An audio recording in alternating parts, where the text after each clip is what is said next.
The Jake Asman Show will begin shortly. Thanks to all these great Patreon members who help support the show.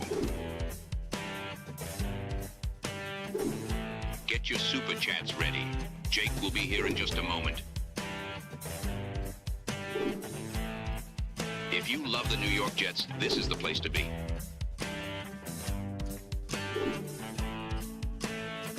And now, the Jake Asman Show. The New York Jets are 2-9, and Joe Benigno will join us so we can get his thoughts on the Jets' defeat to the Ravens yesterday in Baltimore. It's the Jake Asman Show. It starts right now. We look forward to getting ready to compete against the Ravens and go try to win us a game. So any questions? Why are you laughing? A new chapter for the Jets has started. Aaron Glenn and Darren Muji are tasked with shaping the future of this franchise. Will they be the ones to finally get it right? We will be here for every step of the journey on the Jake Asman Show, breaking down all the storylines, every game, and everything in between. Please subscribe and hit the like button below. Super chats, baby. Cut the line. The Jake Asman Show starts right now. Here we go, live on a Monday, show number 2 on the day. Will Parkinson joined me on the first show if you missed it, which means joining us right now in his weekly Monday spot is our guy, Joe Benigno. Joe, I know you had some issues with your furnace this morning, the boiler. Thank God, let me tell you, thank God it's over, thank God. It actually went relatively smooth, I have to say. They got it done in relatively, a couple hours. It wasn't bad. So thank God that's behind me now. I'm glad that you could still join us today because everyone's dying to get your thoughts on yesterday. I went in not expecting a win, so I was pleasantly surprised with the first half. They're up 7-3, and then from there, we know what happened. As you're watching this game, did you think they had a legitimate chance to win this one? Yeah, I never thought they were going to win. I hate to say it. I just never did. They controlled the first half. They should have got points before halftime. Taylor took that sack at the end of the half. I don't know why they didn't run there on third down. Just run and kick a field goal. You get out of there up 10-3, you're sitting pretty. But they just can't make the mistakes. It comes down to that, bro. They play hard for this coach. They definitely play for Glenn. There's no question about that. But the mistakes kill him. I thought there was so many, obviously the Breece Hall fumble, which just ripped my heart out because I love Breece. He's killing it on that drive. They're finally throwing the ball to him. He's making these big plays. And then to put it on the ground on the 2-yard line was, But one thing about that, I like the reaction by Glenn. He went up to him. He put his arm around him. After the game, he said, "This is my guy." He basically said, "We're going to need him going forward." So I don't know if that you read into that. Maybe that says they are going to sign him, which they should. Okay, they should. I think it's a great point. Because, they didn't trade him, right? So he's here, and they recognize his value by not trading him. So I'm going to give him the benefit of the doubt that means they're going to sign him. Right. Look, he was trying to make a play. Like he had a big fumble against the Cowboys, too, in a similar kind of situation, going, deep in the red zone. But I think those are the only 2 he's had all year. I can't say he's got a fumbling problem. It was a tough play. He was trying to make a play. He was trying to get more yardage, and it was what it was. But I thought that 3rd and 15 pass interference on Oliver was really a killer play. They were winning 7-3 in the second half. They were controlling the game. At that point, the defense was kind of controlling the game. Look, Lamar was not – he's hurt. There's no doubt about it. You watch him play. This guy was not Lamar Jackson yesterday. He was afraid to run. There was one play early where he got out of the pocket, and the normal Lamar would have went for 15, 20 yards. He didn't even try to run. He wound up throwing the ball for an incompletion. So he didn't have it. He looked hurt yesterday. I thought that was a killer play. They get the first down. They go down. They score. And then Glenn, 4th and 2. I understand you want to make you're 2-8, 2-9 now. Why not take a chance? You got nothing to lose. I get it. But it wasn't the right play. The defense was playing well. You got a really good punter. By the way, how about their punter yesterday? Yeah. He was Sprout, whatever his name is. He was kicking them 70 yards. It was unbelievable.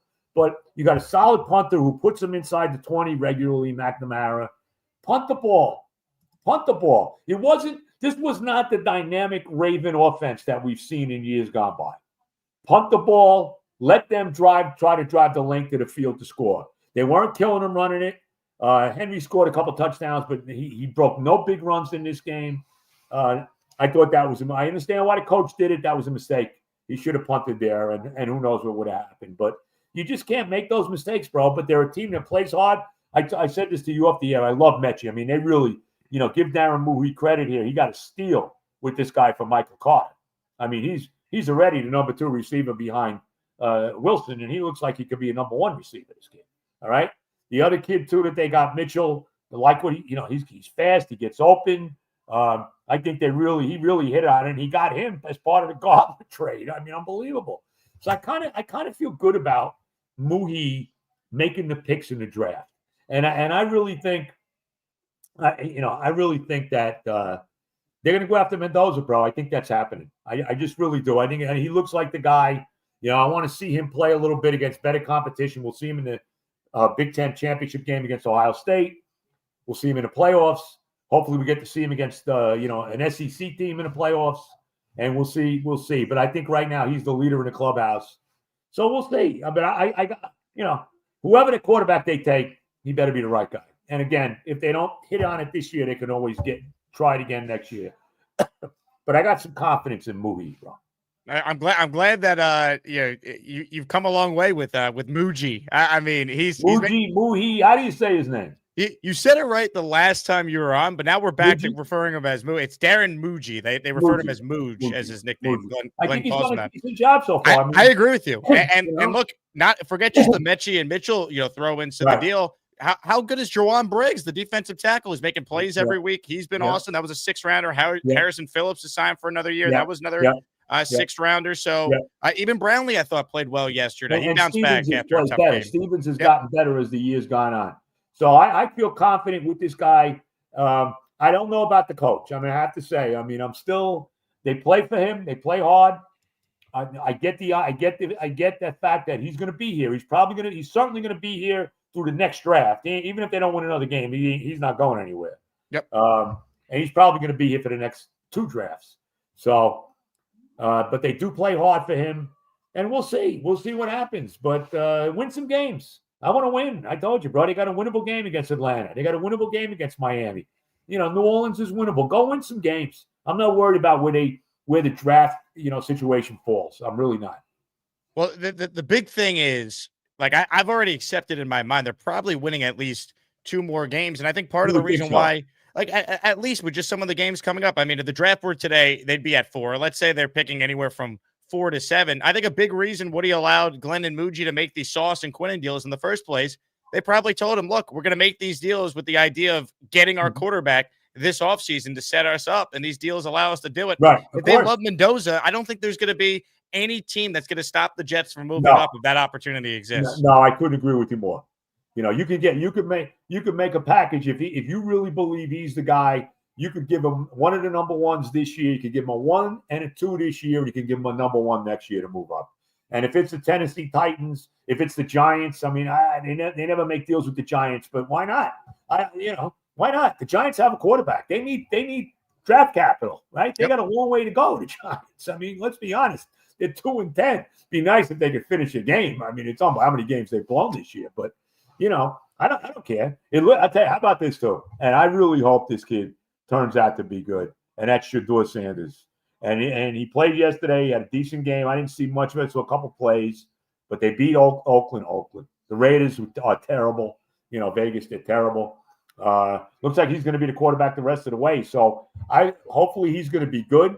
And I look at the teams that could be in front of us that don't need a quarterback. You're looking at Tennessee. You're looking at the Giants.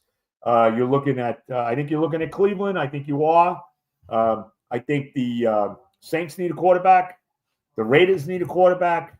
Like I said, hopefully Sanders is the real deal, and they don't go after another quarterback, Cleveland. So but we'll see. But I agree with you. They're going to do it if they feel that this guy is the guy. They're going to do it. They got the draft capital to make the move. There's no doubt about it. As far as some of the decisions by Glenn yesterday, right? You mentioned the 4th and 2. I agree. In real time, did not want the Jets to go for it. No. My issue is if you are going to be that aggressive, earlier in the game, they punted on a 4th down scenario from midfield. like the feel for the game, I think Glenn still Right. lacks. Like, it's almost like they're just making it up as they go. Like, are you going to be aggressive? You're going to be conservative here. It's like there's no rhyme or reason to it. And then the play call on 3rd and 4th down. Terrible. To not have Breece Hall in the game. What are we doing? Get him on the field. Isaiah Davis on a 3rd and 6 run up the middle, and then a pass to nowhere to Mechie. You had no chance on. No. I mean, I would have ran there. I would, get Tyrod. He can run a little bit. Get Tyrod out of the pocket there on 4th and 2. If you're going to go for it there, and they should have punted, but if you're going to go for it, you know what? Get Tyrod out of the pocket on 4th and 2 and try to make a play that way. You know what I mean? And have Breece on the field to dump it to Breece. We saw yesterday what he could do in the open. You throw him a pass. What he catch 4 passes for 75 yards yesterday. We know the kind of weapon he could be. Even when you stop, even when because they stacked the box to stop him. He didn't run great. Where you have 44 yards rushing, whatever, but. You see how he can kill you catching the football. So, some of the play calling didn't like it at all. You're right. I didn't get that. I didn't get why he did that there, Glenn. Joe, there was a moment on the show when we had you on. This is probably 6, 7, 8 games ago already, right? And you famously said this. Did they ever force a damn turnover? And nothing's changed now. Nothing. Here we are. They broke the NFL record for most games without an interception with 11 now. They have 1 turnover all season. And that's it's mind-boggling when you think about it. It's unbelievable. I mean, it's almost impossible. I mean, I don't know what kind of money, even if you would have bet in, whatever your source of betting is these days is so FanDuel Sportsbook. There you go. Of course. FanDuel Sportsbook, right. What kind of number? Even 10 games without an interception. 10 games without an interception. What kind of number would you got on that? And they didn't even come close to a turnover yesterday, bro. Nope. Not even close to a turnover yesterday. It's really something that needs that if they're going to become a real solid defensive football team, they got to start taking the ball away. I mean, they really do. It's just mind-boggling. And how about this, too? I said this to you earlier. 10 games in a row where they scored first and didn't win. 0-6 this year alone in that. It's unreal. How is that? Last 2 weeks, they start the game off with a touchdown. They're up 7-0 against 2 top teams, and they don't win. I mean, it's unbelievable. It's unbelievable, bro. But the thing with the turnovers is mind-boggling. It's really mind-boggling. It really is. How is that possible? And especially when you got a head coach who was what do you have, like 30-something interceptions in his career? 40-something, yeah. I mean, this guy was a terrific defensive back. He made plays. I remember him returning a field goal, a missed field goal for a touchdown in a game against the Colts back in, I think it was 97. Might have been either one, 97 and 98. I mean, come on. This guy this guy knew how to get the ball. What's going on? It just makes no sense to me, bro. I don't get it. I don't get it. Look, he's not going anywhere, but I do think Steve Wilks, the defensive coordinator, now we're seeing why he was one and done with Shanahan. Like there has to be someone held accountable when you're this inept because let's remember what the expectations were for this defense coming into the year. They had 8 of their 11 starters back. They brought in Stevens. That was their move. Like they thought this defense would be good. One thing about Wilks, I don't think he's been great, but one thing about Shanahan, let's be honest, Shanahan knew Salah was available at that point to make the move back. No, this was 2 years ago. Wilks was at a football last year. Yeah, this is 2 years ago now. Okay. So, and look, he's bounced around a lot, and I like the idea of bringing in a former head coach to help Glenn. But, I mean, the defense has been probably the most disappointing aspect of the entire team. Yeah. It hasn't been great, but, but you can't make the penalties are killers. Even yesterday, Sherwood had a clean shot at Lamar. He goes right after his shoulder instead of going for the middle of his body to put him down. He can't get away. Just put him down. He's not running. You had him dead to rights. You got to make that play. I mean, I don't know, bro. There's not enough pass rush. Pass rush isn't good. They only had 1 sack. We got these 2 guys, McDonald and Johnson. They don't get to the quarterback. Let's be honest. McDonald had 1 game where he had 4 sacks. Everybody's going delirious. He's the next Gastineau. You know what? No. There's not a consistent pass rush. They rarely ever blitz. Rarely. There was the one yesterday with Sherwood, but rarely, just like Salah, rarely ever blitz. It's very frustrating. They got great special teams. They got 2 outstanding kick returners. They always seem to get good field position. They're on a 40-yard line all the time. They got a great kicker with Folk, who they never should have let go. Probably the best place kicker in the history of the franchise, in my mind. And this kid McNamara, he can punt. So they got some things going. Now they don't have a quarterback, But they're obviously better with Taylor. Taylor's got to start the rest of the year, without a doubt. Until he gets hurt. And then would you go back to Fields or give Brady Cook an opportunity? I would give Cook a shot. Why not? Let's see. We're not going anywhere. Yeah, I agree. And if I lose, I'll take the better draft pick if I'm losing with Brady Cook at least. That's right. I couldn't agree more. Yes, I don't need to see Fields again, honestly. I would, if something happens to Taylor, hopefully not, something does, I want to see the kid play. I couldn't agree more with that. We're talking with Joe Benigno, weekly spot on the show here. If you got a question or a comment you want Joe and I to react to, super chat it in. It will cut the line. We're presented by FanDuel. Joe, here's your look at Jets-Falcons for next week. Jets opened up as a 2.5-point underdog at home. We know it's going to be Kirk Cousins making the start. The return of Jeff Obrick for Atlanta here as their DC. This to me feels like a very winnable game over the next four. If you told me the Jets went 2-2, I wouldn't be surprised in the slightest. And I like the fact that Atlanta's coming off a win. You know, they beat the Saints yesterday. Yep. Cousins had a pretty decent game. So yeah, there's no reason they can't win this game. Let's go out and win the football game. Let's do it. You know, no question. They could beat Miami too. Miami's no grow. They had their bye this week. I know they won a couple games in a row. And even Jacksonville. I mean, they barely got by in overtime. The Cardinals yesterday. I don't know how good Jacksonville is. I don't buy Jacksonville at all. Obviously, the Saints aren't any good. The Patriots is unbelievable. Did you see the play yesterday? Okay, if you saw this play, right? The Bengals are right in the game. I think they were down 10. Was it 10-7? No, they were winning 10-7. Flacco throws a pass like he was a raw rookie. Throws a pass in the flat like. Doesn't see the defensive back. It was a gimme touchdown. I mean, did you see the play yesterday? I did. It looked like Flacco when he was playing for the Jets, that interception he threw. I mean, he threw the ball to nowhere, you know? I mean, it's amazing. And am I right? They got like 5 pick sixes this year, the Patriots? Sounds right. It's amazing. It's amazing, right? Well, you watch all these other games, and it drives me crazy that, like, you just stumble into interceptions and turnovers. And, you're watching the Cowboys-Eagles game, how that completely got flipped with, game-changing turnovers. By the way, Xavier Gibson fumbling on the kickoff was that was they nice didn't to see. Score. I got to tell you, watching that game, I was shocked, okay, that they didn't kick a field goal. They recovered that fumble. Remember, they got a fumble too. Barkley fumbled, and they didn't score off of that either. They recovered the ball inside the 10-yard line. They got a 4th and goal on a 3. Tie game. You don't kick the field goal there? Well, and they were lucky. They got away with it. But they were lucky. I couldn't believe Schottenheimer didn't kick the field goal there, I have to say. Now, did you see the end of the Giants game? Were you shocked that they didn't kick the field goal to go up 6 and make the Lions have to score a touchdown? I did not, because I was still reeling from the Jet disaster. And I was watching a little bit of the postgame show because I was interested to see what they're going to say. I wanted to hear Glenn. I wanted to hear Glenn's comments, after the game. So he's spinning the positives. Does that bother you at all? I mean, he's trying to play on the, hey, we're laying the foundation. I mean, that's I do. I think that's what they're doing. I do believe that this is it. I agree. They haven't learned how to win. Okay, all right. They like I said, they just played 2 teams that are above their weight class. That they were in the games in both games. Yep. And if you don't make the mistakes that you make, maybe you could have won those games. Okay, but you're not there yet. You can't beat probably anybody, but certainly not a team that's clearly better than you. If you're going to make, 3rd and 15 pass interference, if you're going to fumble on the 2-yard line, you're not going to win. You're not going to win against those kind of teams. That's what's got to be straightened out. I do think there's a foundation being laid. Like I said, they are set up now, bro. I look at them, okay, no matter how aggravated we may get the rest of the year, losing games, whatever the record is, I look at them. They got some young players on this team, no doubt about it.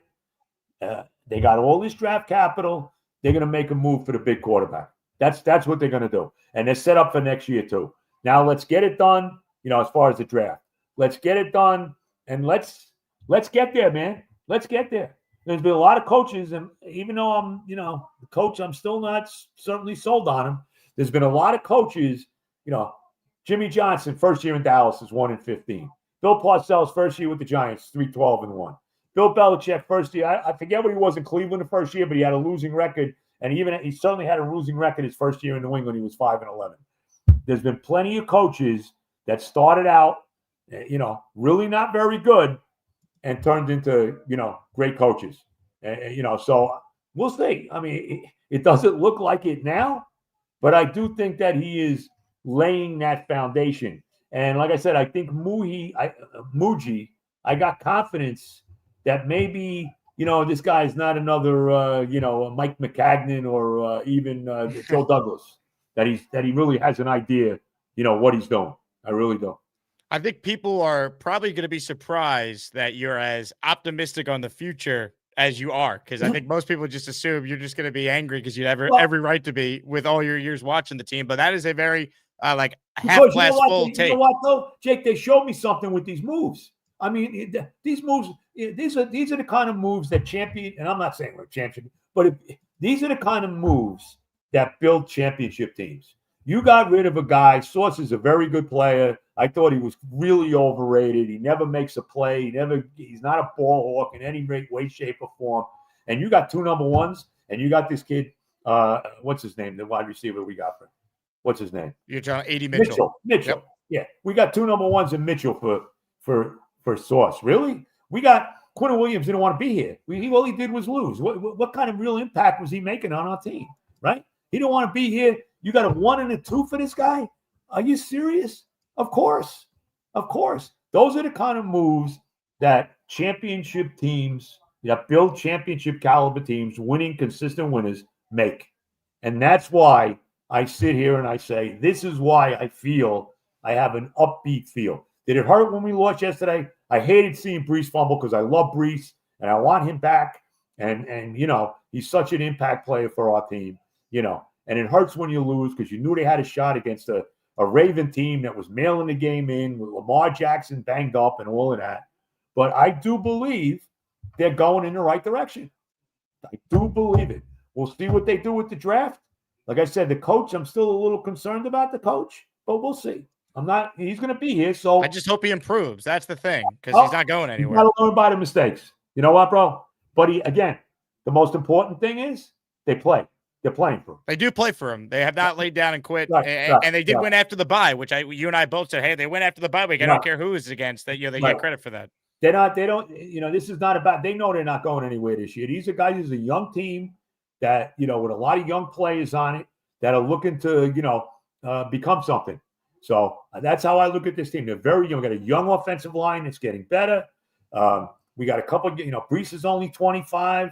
You got this kid Mechie, this kid Mitchell. Wilson is still young. The guys they drafted, Thomas, Matt Moore, they got a lot of young players, and they're going to get more young players with what they're going to get in the draft. And hopefully they're going to get the quarterback we're looking for. And we'll see. Let's go. That's where it all starts, 100%. That's it, bro. I don't know how else to say it. I think if you're a Jet fan, that's how you have to look at it. And you can't worry about tanking. Look, teams don't tank. The organizations tank. The teams don't. The players don't tank. But you got to stop worrying about what your draft choice is because it means nothing. The Giants got Jackson Dart was a top 5 pick. Let's be honest, bro. If you did that draft again, Jackson Dart, maybe we would have took him. We should have. Yep. Jackson Dart was a top 5 pick. The Giants didn't get him in the top 5. They had to trade back into the first round to get him late in the first round. We could go on and on and on. Middle round pick for Mahomes. I think they might have even traded up for him, Kansas City. Yeah, Lamar was a late first rounder. We all know what Brady was picked. Dak Prescott, who's still a pretty damn good quarterback. He gets a lot of crap, but he's not bad. Defense ain't great. They're playing better. He was a 4th round pick. Joe Montana was a 3rd round pick. It's not a matter of where you're picking. Jamarcus Russell was the first pick in the draft. Rick Meyer, who was one of the worst quarterbacks of all time, was the 3rd pick in the draft. Ryan Leaf was the 2nd pick in the draft of Peyton Manning back in 1997. He was brutal. So Zach Wilson, 2nd pick. So it doesn't matter where you pick. You got to pick the right guy.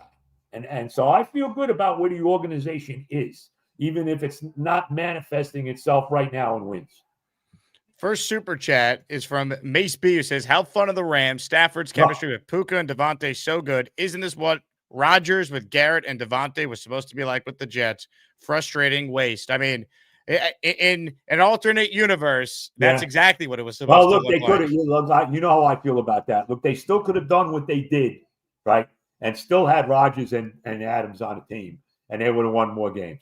And they still could have made the trades that they made, right? Let's be honest about it. Still could have done that. Well, they wouldn't have been 1-7 if Rodgers and Adams were on the team. So who knows if they don't probably blow it up the way they did. Right. That's right. But who knows? Maybe we don't know. But my point is, they still could have done that even with those guys. So they did what they did. Devontae, what's he got? 12 touchdown catches on a year now. The Rams are the best team in the league, and Matthew Stafford right now is playing at the highest level of any of the quarterbacks. And they got a great coach. If he's not the best coach in the NFL, he's in the top three in my mind, McVay. And watch out, because the Rams. The Rams have the Falcons pick, Joe. They have Atlanta's pick. So there's a scenario where the Rams could be Super Bowl champions and have a top 5 pick in the draft because they have Atlanta's first rounder. Was that for Penix? No, that is from the defensive lineman that they traded up for. What was it? Pierce in the draft was the guy they moved up for last year. So right now Atlanta is they won yesterday, so I guess they're just outside the top 10. The Atlanta Falcons are at 11 right now, but that's the Rams pick. Wow. Yeah, the Rams look like the best team in the league right now. And I tell you, big win yesterday while we're talking about the league. Big win yesterday for the Chiefs. Game they had to have. Come back to pull the game out like they did in overtime. Helps the Jets. The Colts getting knocked down a little bit. They still got 2 games left against Jacksonville and Houston on their schedule, so it's not a lock they're gonna win that division. Hey, the more they lose, the better off that draft pick looks. So exactly. Hey, let's. That's fine with me. But I wouldn't discount the Chiefs yet. I certainly would not. Big game against the Cowboys on Thanksgiving Day. Great lineup on Thanksgiving, and great college lineup. If you're into the college, and I'm into it big time. Great college weekend too, no doubt. Oh, the Black Friday Texas A&M game is going to be monstrous. And Mississippi State with all the insanity surrounding Lane Kiffin and whether he might leave after this game to go to either Florida or LSU. And all of that is absurd what they do with these colleges. How he could this kills me, bro. How can the NCAA, which is just a joke and always has been, how can the NCAA allow them to talk to these coaches under contract like they are during the season and in the same league? Florida and LSU in the same league. The Florida people flew his family to Gainesville, while he was coaching at Ole Miss. What? I mean, Joe, we're coaching Florida against Florida. We're gonna have if it doesn't happen this year. All right, it's ridiculous. I mean, think about it. You're going to have a scenario where one of these teams that's in the college football playoff is going to have an interim head coach coaching them because their coach is going to have already left for a different job. Looks like Ole Miss. I think it's going to happen with Ole Miss. If Lane leaves, they're 11-1. They're a lock. How are they not getting in? Yep, they're a lock to be in. So there's no question about that. So we'll see what happens with that. But a great football week. Like I said, good. You got Green Bay, Detroit on Thanksgiving, the first game, which is a really good game. You got the Chiefs and the Cowboys, which has got a lot of sex appeal. You got the Ravens and the Bengals at night. I don't know if Burrow's playing. Is he playing this week? He's playing Thursday. Yep. Is he? So, and then you got the big Jet Atlanta game coming up. That's right. The Giants play the Patriots this week. That's a Monday night. Monday night in Foxborough, right? That's correct. Yeah. I'd love to see them beat them. I hate the Patriots. I mean, how can you believe, bro, that they are, what are they, 10-2? Is that what they are? They're going to be the 1 seed. It's 6 9 in a row. They've won 9 in a row. Oh, my God. It's unbelievable. It really is mind-boggling. Somebody's got to be. They can't go back to the Super Bowl. No. Somebody has got to knock them off somewhere along the way. Somebody has to. No, I really. I mean, I couldn't take it again. I really. Could you take that again? No, I don't think they beat the Rams. I don't think they're beating the Rams. I think the Rams are the best team in the NFL. Don't give them a chance to beat the Rams, though. That's what scares me. Well, if they get there, who knows? Yeah, it could be a replay of the 2001 Super Bowl, right? Or the only Super Bowl I've ever been at in person, the 2018 ugly. It was like 13-3, Pats over Jared Goff and the Rams. Oh, that one. Yeah, that one too. I forgot about that. Well, Goff, they weren't that good. They should not have been in that Super Bowl. No, they got hosed. Yeah, the Saints got hosed. Right. Saints got hosed. Goff was not any good. That's right. I forgot about that. But I think it would have won in, Belichick's first one back in 2001. Yeah, the Kurt Warner one, right? The Kurt Warner one. Brady. Remember the week before? Remember Bledsoe actually won the game against the Steelers. Championship game, and it was actually, we didn't know where Bill was going to go. If he was going to go with Brady or Bledsoe, and he wound up going with Brady. But yeah, so that's right. So they've beaten the Rams twice now in the Super Bowl. I don't think they beat them in this one. I think Denver. I like the Broncos, man. Their defense is great. They got a top 5 head coach in Peyton. He's not great, but he doesn't have to be. So I'd watch out for them and never discount the Chiefs. Hey, as long as they get in, they have Patrick Mahomes and Andy Reid. You got a chance. Right. You're right. And, all right. And Spagnuolo. I was instructed to get this question in. I planned on it anyway, but a bunch of people reached out when they heard that you were coming on today. Everyone wants your reaction to the big trade that the Mets made with Brandon Nimmo last night. Well, seriously, how could I like this trade? I mean, was this trade about money? There's a $30 million gap. Well, I don't think the Mets save money now, but whatever. Why would you? So here's what we did, and it's nonsense about run prevention. And you know how I feel about Stearns. Everybody knows how I feel about that. Can't stand David Stearns. He thinks he's smarter than everybody. This is another move where I'm going to show you how smart I am. So you trade a homegrown Met, Brandon Nimmo. You trade him for a guy that's 3 years older than him. Okay, yeah, he's great. He's Bill Mazeroski at second base. Yeah, okay. For the people that don't know who that is, go look it up, okay? Anyway, about defensive second baseman, all right? All of a sudden. He's 3 years older. Nimmo, and I'm not a big OPS guy, you know that. Nimmo is 100-point OPS better than Simeon was, okay? Right? He hit 10 more home runs at least. I think Simeon had 16. I think Brandon had 25. He had 30 more RBIs, okay, than Simeon. And we traded this guy. We traded it. Are you serious? Now look, if you would have told me we're trading Brandon Nimmo for a starting pitcher, a solid starter, I'm okay. I'm good with it.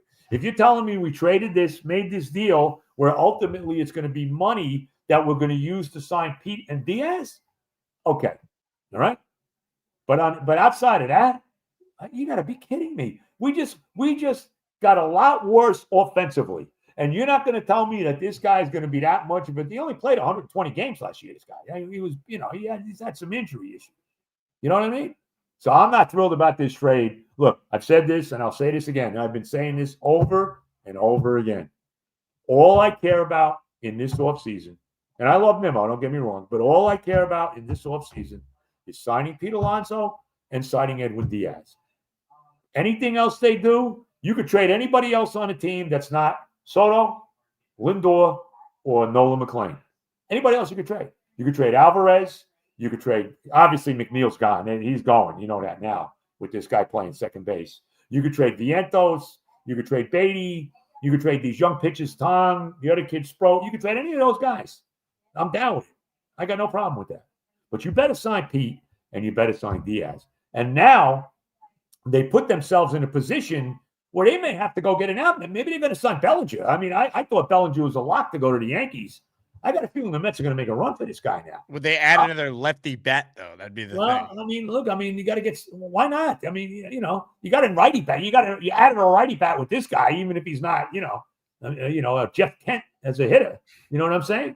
So, I don't know. Let's see what they do. Sign Pete, sign Diaz, and then I'll worry about everything else. And you got to get a pitcher here. So if you can get Scoogle, you get him. If you can do it, okay? If you could get Schemes, we'd love to see that, especially with his girlfriend coming too. We'll be all good with that. But you're a fan of Livy Dunn, a big fan of her gymnastics career. How could you not be?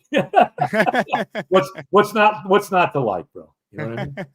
Anyway, yeah. So I mean, look, that's my take on it. That's my take. I don't love it. Okay, and like I said, Stearns, he wants to. This guy, he's got a big ego. Let's be real.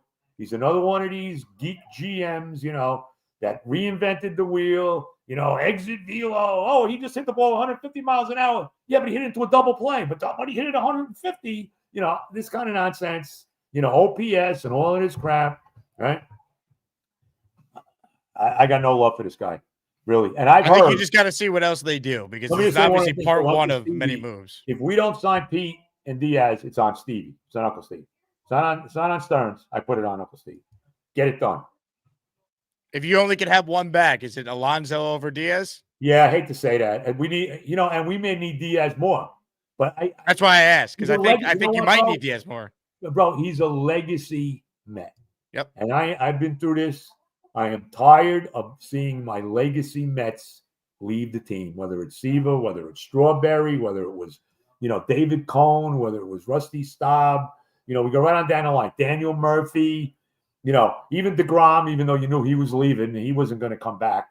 But I mean, this is what they've done forever. I mean, please, I want Pete Alonso. He's my all-time home run leader. I want to see this guy hit 450. I don't know if he could get to 500, but something like that. Home runs as a Met. I want to see him, hopefully win a world championship as a Met, and he'll go down as the greatest everyday player we ever had. Without a doubt, homegrown Met everyday player we ever had. I want Pete Alonso back. I will be very upset. And Diaz too. I mean, they need to get both of them. There is no one or the other. Okay. And Diaz is becoming a legacy Met too. Because you can make a case, even though he's not homegrown, you can make a case. He's the best closer we ever had. And he's the best closer in baseball. I mean, there's nobody who's going to be better than him that you'll get. I don't see everybody all the time. You can't tell me there's a guy better out there than he is. You really can't. So they got to sign them both, bro. But I would have to, I got emotional attachments to guys, especially in baseball. And I got a big emotional attachment to this guy. And he should be a Met for his whole life. He's a premier power hitter. He had a tremendous year last year. He had 126 RBIs. This guy had 126 RBIs in his day. It's like, Lou Gehrig driving in 184 in, 1929. You know what I mean? I'm serious. I mean, come on. I mean, how many? I think he's got the 3 top RBI totals in the history of the Mets are all Pete Alonso. Yeah. Right? He had a 53 home run season. Last year, he had 38 homers. He had an over 800 OPS. He had 41 doubles. He led the league in doubles, 41 doubles. He batted 272 in an era where 272 is like, 320 anymore. Right. Outside of Aaron Judge, who's a freak, he's hitting 330. Nobody else is doing that. But you got to bring him back, though. And I don't want to hear about his defense. I'm tired of that. Okay, run prevention. What do you want? Rico Brogna playing first base? I know he's not Keith Evan might. Right. I know he's not Keith Hernandez. I know he's not Don Mattingly. He's never going to be that defensively. He's had trouble making the throws to the pitchers and all that. Last year he still scoops it very well. And look, he said he'll DH. He's ready to DH. So that's it. Sign him. I don't want to. I wouldn't let it go. I have a Pete. I don't. Only football do I have regular jerseys, right? I wore Klecko the other day. Only football do I have regular jerseys. But for the Mets, I buy these like jersey T-shirts, right? And I would never get rid of Alonso because to me, even if he doesn't come back, he's still an all-time Met. But I want to be able to, wear it next year. I agree. And for look, the next 5 years. He's a great player. He's a forever Met. And where are they replacing his production? Like, you're not. Bring him back. You're not. You just gave up. You just let go, 25 home runs and 92 RBIs. Okay? All right? You have to have this guy come back as far as I'm concerned. Well said. All right, final question, Joe. Thanksgiving's Thursday. What is on the Joe B Thanksgiving plate? Oh, on the plate. My wife is, let me just say this. My wife, Terry, not only is she absolutely gorgeous, which is, every time I look at her, I can't believe it. I look at her and I say, I know she just got her eye done. She just got, a cataract done. And she still will look at me, which is stunning. But nevertheless, she is an absolute phenomenal cook. She'll have the turkey. She'll have her famous stuffed mushrooms. She'll have the cranberry sauce, although I'm one of the few in the family that eats it. She'll have the stuffing going, right? All great. And she is let me tell you, bro, baking pies, forget about it. Really? The best there is no top restaurant anywhere, a bakery, that makes a better pecan pie than my wife. Phenomenal. Pecan, apple, pumpkin, the whole group, the whole mishpucha, as I like to say, I can't say enough. She really knocks herself out, and she's getting to the point because, she hit, 40 now. She's getting to the point where it's getting a little bit much to do, all the cooking. So, I guess my daughter will be chipping in to do some of that this year. But love it. She does a great job. She really does. Phenomenal Thanksgiving, really, really is. And it's my favorite holiday because I don't have to buy any presents, right?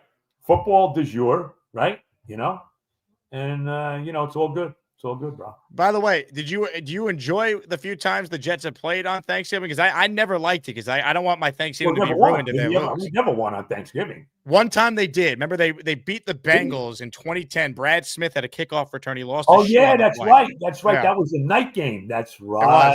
Yep. That's right. Because I when I think of that's why I didn't think of that. Because when I think of Thanksgiving, I only think of the Lions and the Cowboys. Yep. Because when I was growing up, there was no night game. Yes, you're right about that. The first Thanksgiving Day game they ever played, and you can look it up, was I believe it was 1972. They played the Lions on Thanksgiving Day. I think they lost 37-20 in that game. You can look it up. I think that's the first one they ever played. 1972, the Lions, 37-20 they lost. Is that it? Joe, you are unbelievable. 37-20. The Jets lost to the Lions Thursday, November 23rd, 1972 at the old Tiger Stadium. Yep. Never forget it, bro. Unreal. I was a sophomore in college, home from Indiana, watching that because I was home. So I actually got to see the game. Well, I would have saw it anyway, even in Indiana, because it was a national TV game. But yeah, that's the first one. That one is the one that always sticks in my mind. And then, of course, obviously the butt fumble game too. Yeah, that was on Thanksgiving night too. The disaster that was. 2012, and then 07. Kellen Clemens started against the Cowboys was another one I remember. That I don't remember. I'm sure. Surely we got hammered in that game. They got killed that day. You're absolutely right. Yeah. Yep, they got crushed. By the way, Joe Namath in this game that you just referenced. Yeah, give me the numbers on Namath. 9 of 22 for 165 yards, 1 touchdown, 1 interception. Was that what he was in that Lion game? The 37-20 game? Yeah, that's what he was. 9 out of 22 passes in that game? For 165. Do you remember Cliff McLean? He also had a pass attempt in that game too. Yeah, he was a nondescript running back. Who caught? I'm just trying to think. Who caught the touchdown? 1972. Who caught the touchdown? He threw 1 touchdown. He said in that game. One touchdown. Yep. And it's not by. I'll help you out because it's an obscure one. It was not by a Jet wide receiver. Oh, was it a receiver? It was not a receiver. Really? Right. Well, Riggins was on that team. I don't think it was him. Was it Riggins? It was John Riggins. Hey, you got it right. There you go. Touchdown. Riggins, let me tell you something. One thing about John, when he was on the Jets, he was a good receiver. You watch the game, and I know it's on YouTube, at least highlights of it. I don't know if they have the entire game. That crazy game when they beat the Colts week 2, 44-34 in 1972, when Namath threw for 496 yards and 6 touchdowns. You watch that game. Namath threw for 496 and 6. Unitas threw for, I think, 380-something and 3. The Jets won 44-34. He throws, I think it's about a 75-yard bomb to Riggins for a touchdown. Catch and run to Riggins and he throws it. It's about a 40-yard pass down the field. But if you ever get a chance, have you ever seen the highlights of that game? I've seen the highlights from that one. Okay. Yep.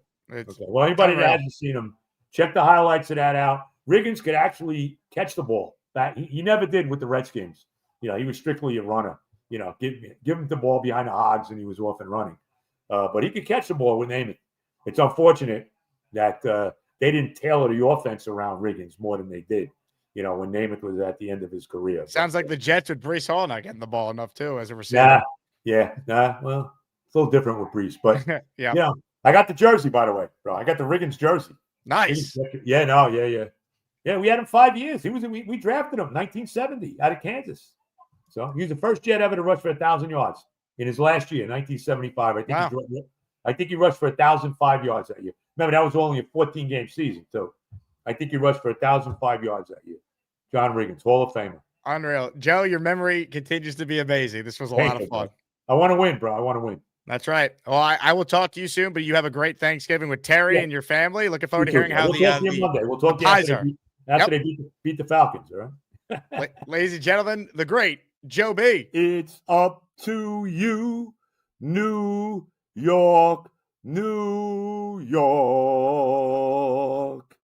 I had to surprise Joe with that at the end. Had to play him out properly on the show. Hit the like button if you're tuned in. Make sure you guys are subscribed. Again, thanks to Joe. His Oh the Pain podcast. Check it out wherever you get your pods. It's also on YouTube, so make sure you guys subscribe to Joe's YouTube channel for the pod. I want to also let everyone know that we do have a giveaway at the end of the show. We were just talking about Joe Namath. How about get a Joe Namath jersey if you so choose? That's up for grabs at the end here. Joe Klecko Curtis Martin, Wayne Corbett, Darrell Revis, Nick Mangold, or Keyshawn Johnson are your jersey options. I want to shout out our guy, Bobby Midnight, who was the first to enter the raffle today. He gifted a 5-spot of channel memberships. Hi, everybody. This is Bob from Vermont. I am Bob, of course.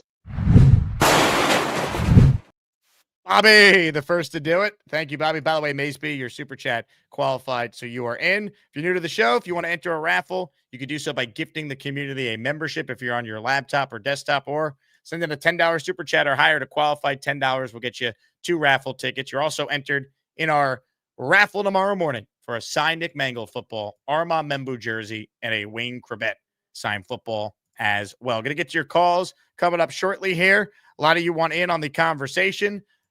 Speaking of food talk, though, I think it's fitting if we start things off with a guy who is clearly on quite the run in this community right now.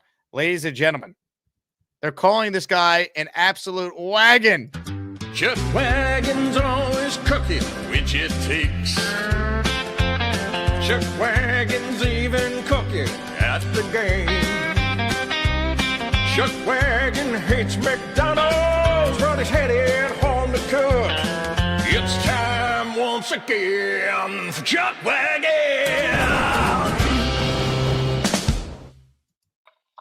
Hey, Jake. Hey, Chuck. I agree with Joe. I want to win 2 next year. So you're all in on losing the remaining 6 games, Chuck Wagon. We can win. We can win 1 more and still get the quarterback that we want. I still think 1 win, 3 wins total. That'll still put us, I think, in the top 3. Yes, if they finish with just 3 wins, maybe top 4. But they're still picking high if they only win 1 more game the rest of the way. I would agree with that. Yes. What's for dinner tonight, Chuck?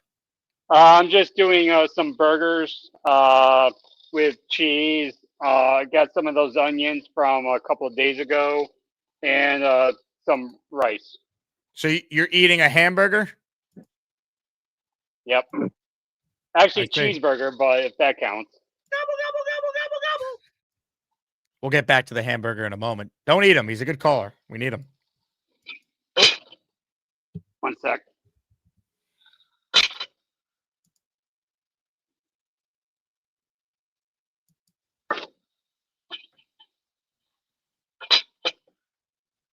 Okay.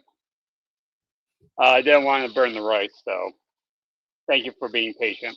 Absolutely, Chuck Wagon. There's 500 people that are watching you cook right now, mesmerized by what they're seeing. That's pretty good. Well, I'm sure I'm making them a lot. Excuse me. I'm sure a lot of them are getting hungry right now. Sorry about that. Especially if you're watching at work. Really don't have time to grab something to eat. So That's the holiday season, Chuck Wagon. Ho, ho, ho, big cho, cho, cho. Oh, that's awesome. I like that. That's a nice cutaway.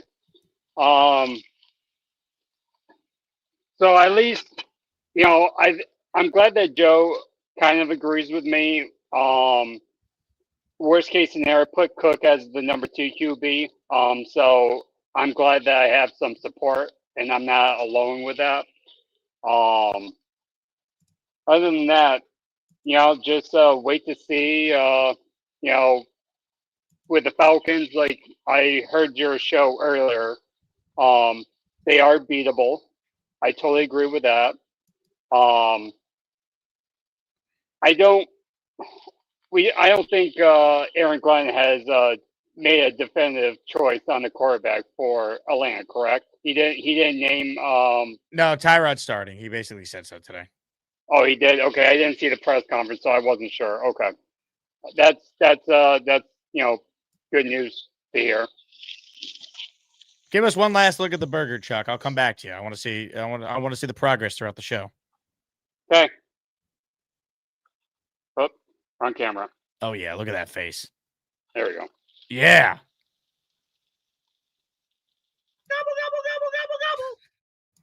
Thank you very much, Mr. Chuck Wagon. From one burger to another, the hamburger's next. What is up? How you doing? What's up, Mr. Burger?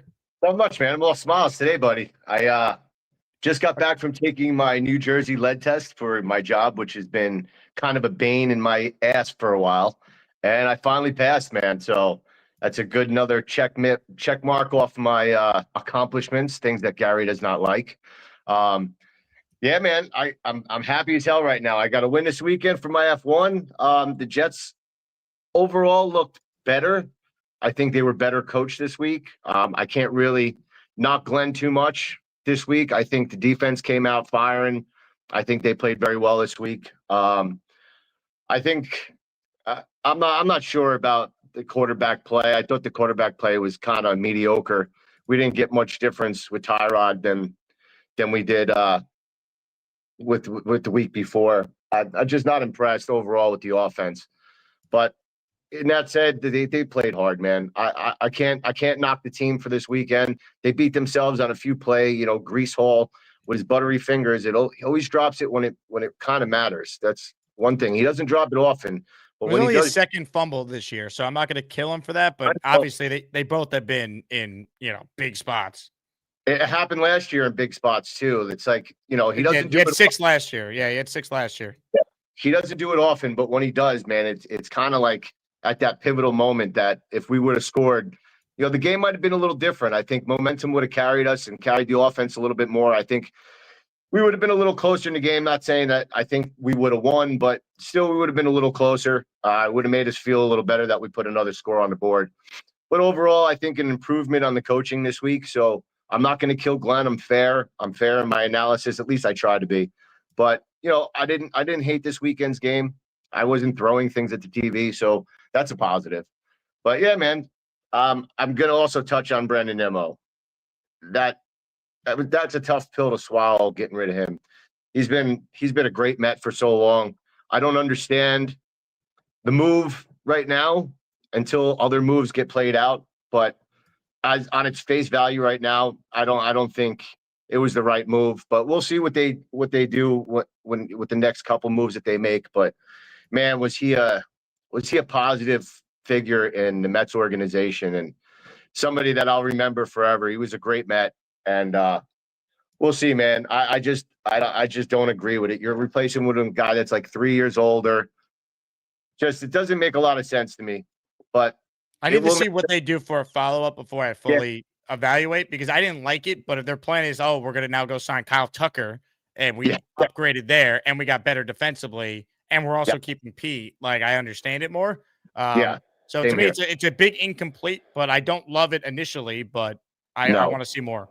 I would agree with that, man. It was tough to hear that, when my wife told me I was doing something and she told me they just traded Nimmo. It was kind of a shock, but in the same sense, he had to, for him, he had to be okay with leaving too. So maybe that says a little bit more about the clubhouse and where we are right now as the organization, possibly, because he's a guy that I thought might not have ever even entertained the idea of getting rid of that no trade clause. So I don't know. We'll see what happens down the road. It's a little tough pill to swallow right now, but I can't be too judgmental until I see the other moves. We don't sign Pete, we don't sign Diaz, and we make some other crappy moves. I'm not going to be very happy about the move that we made. So we'll see what happens. But you guys all have a great day, great night, and I'm going to go celebrate my win today. Ladies and gentlemen, the hamburger. Ho, ho, ho, Big Cho, Cho, Cho. Big Cho is our official Santa Claus, by the way. We established that on the first show for those who missed it. How about this? We got a 5-spot coming in. Peg and Artie in the raffle for 5.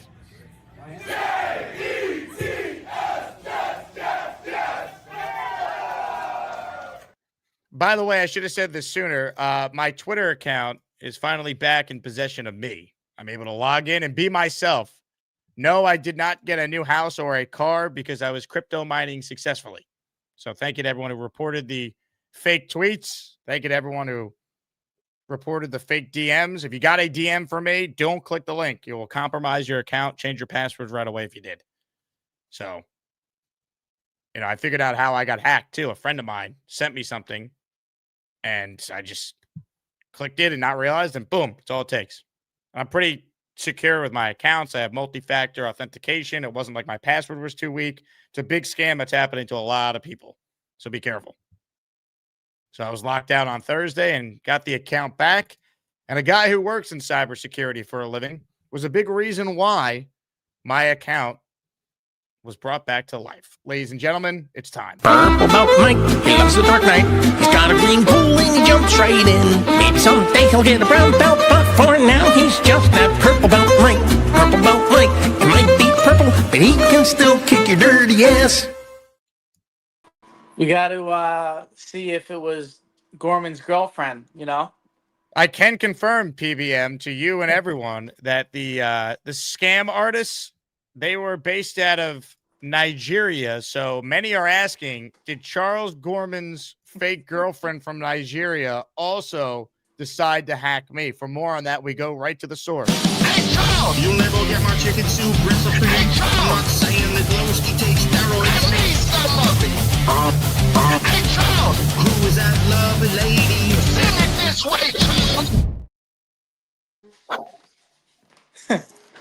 Yo. Charles? Hey, Charles, was it, I don't know, freaking. I just learned about you. Texted me, Purple Belt Mike, about, hey, can you do me a favor? I said, sure. Is everything okay? He goes, yeah, Jake got hacked. I'm like, oh, I didn't know. Yeah. Well, the Nigerians. What's up? Okay. Look at this, the Gorman. They came after me. They signed in from Nigeria here. Jesus Christ. Unbelievable. Yep. But yeah, to everybody, man, watch out for links. If it, if you think it's from a trusted source and kind of is weird, if it's worded weird, doesn't hurt just to hit them up and be like, hey, did you really send this to me? And then they'll probably be like, oh no, wait, I'm hacked. So always watch out from the hacks. It's so annoying, but this is what they cookie, do. Mike? Are you about to eat a cookie here? Nah, I'm cooking. So these are veggie burgers for my wife. Oh, those are burgers. It looks like a cookie from that angle. Nice. Everyone's cooking tonight. Let's. Well, it's kind of dark. Let's see. Yeah. Flop this around here. Oh yeah, there it is. My sausages are already cooked, so I got to show us your sausages. Yeah, I'll show it to you in a little bit. I got to let these heat up for a few minutes. Beautiful. Then I'll put mine on. Now let me talk to Charles Gorman for a moment. Charles, we haven't heard from you in a bit. Where do things stand with your fandom of the Jets versus the Colts? Was yesterday a tough day for you because the Colts lost, or a great day because the Colts losing now helps the Jets get a better draft pick? Honestly, it was a sour feeling on both ends.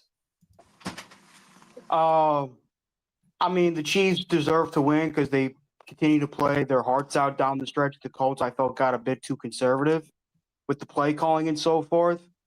As for the Jet game, I like the fact the team played hard with a lot of heart too, but I thought Aaron Glenn kind of screwed them over a little bit too with some of his decision making, like not calling a timeout when with like 3.5 would go in the game, like going for it on fourth down around early in the third quarter.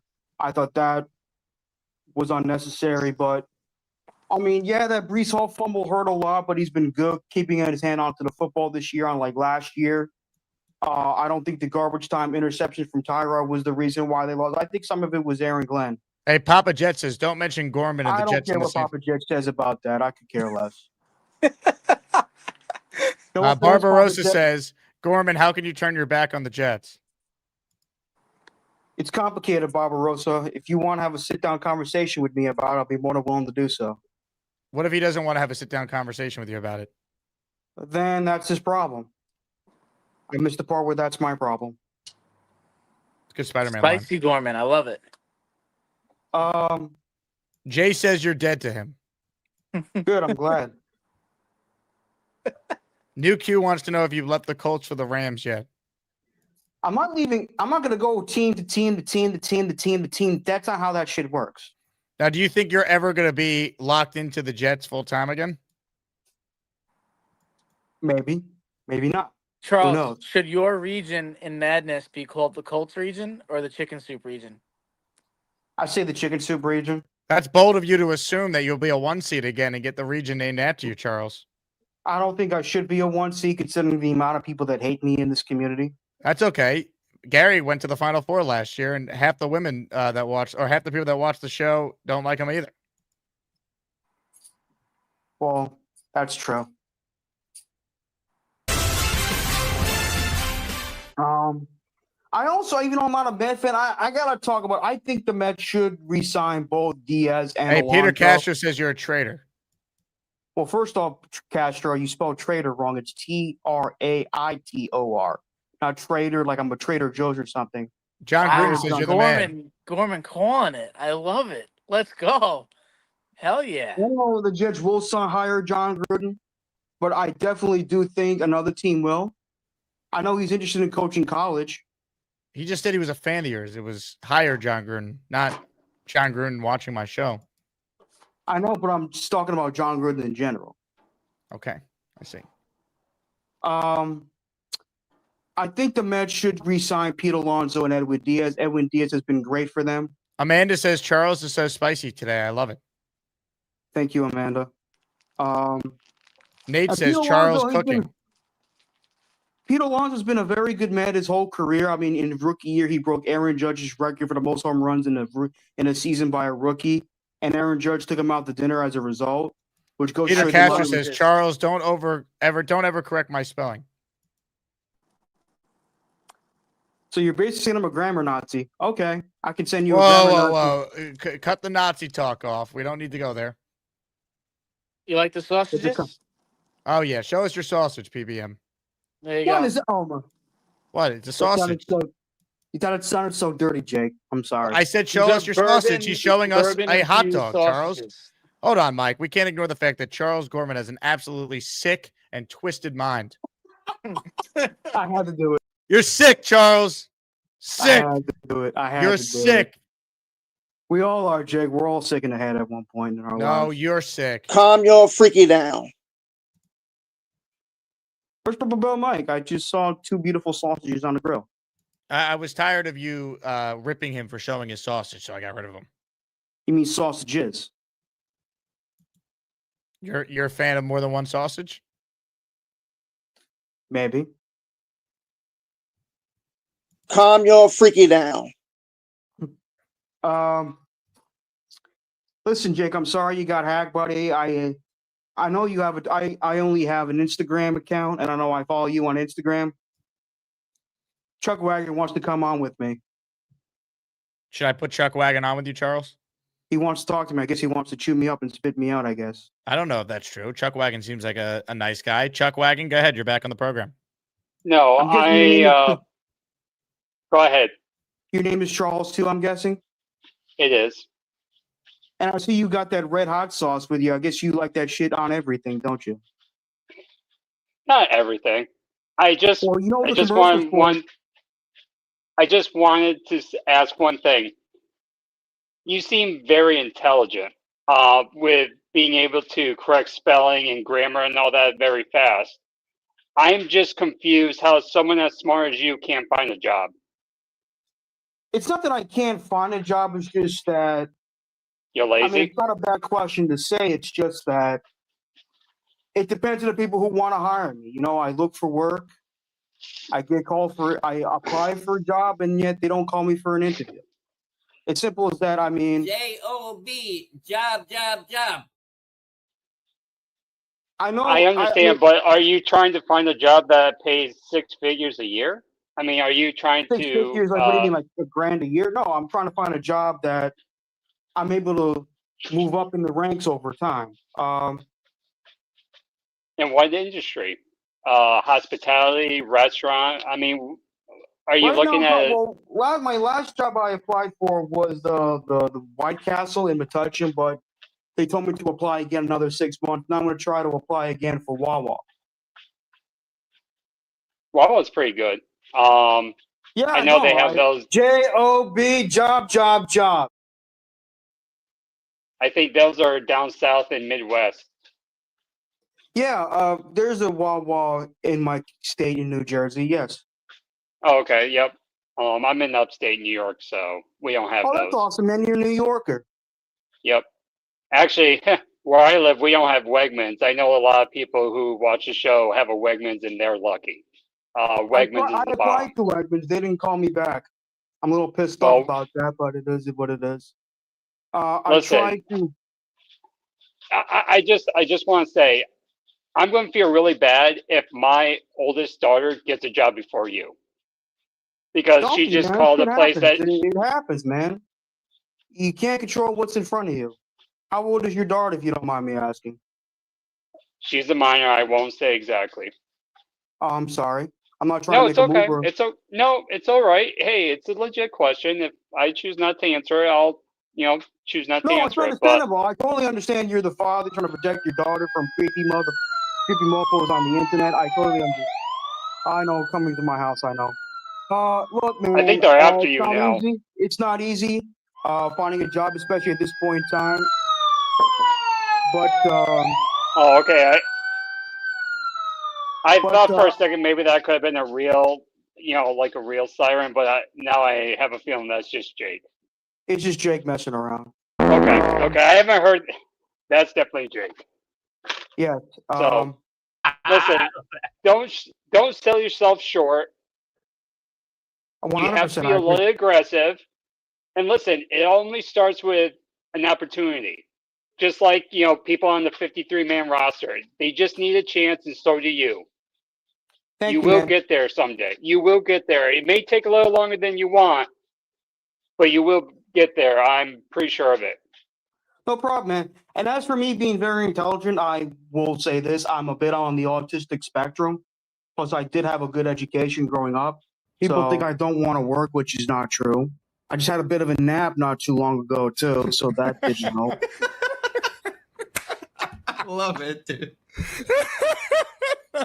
You're talking about how people don't.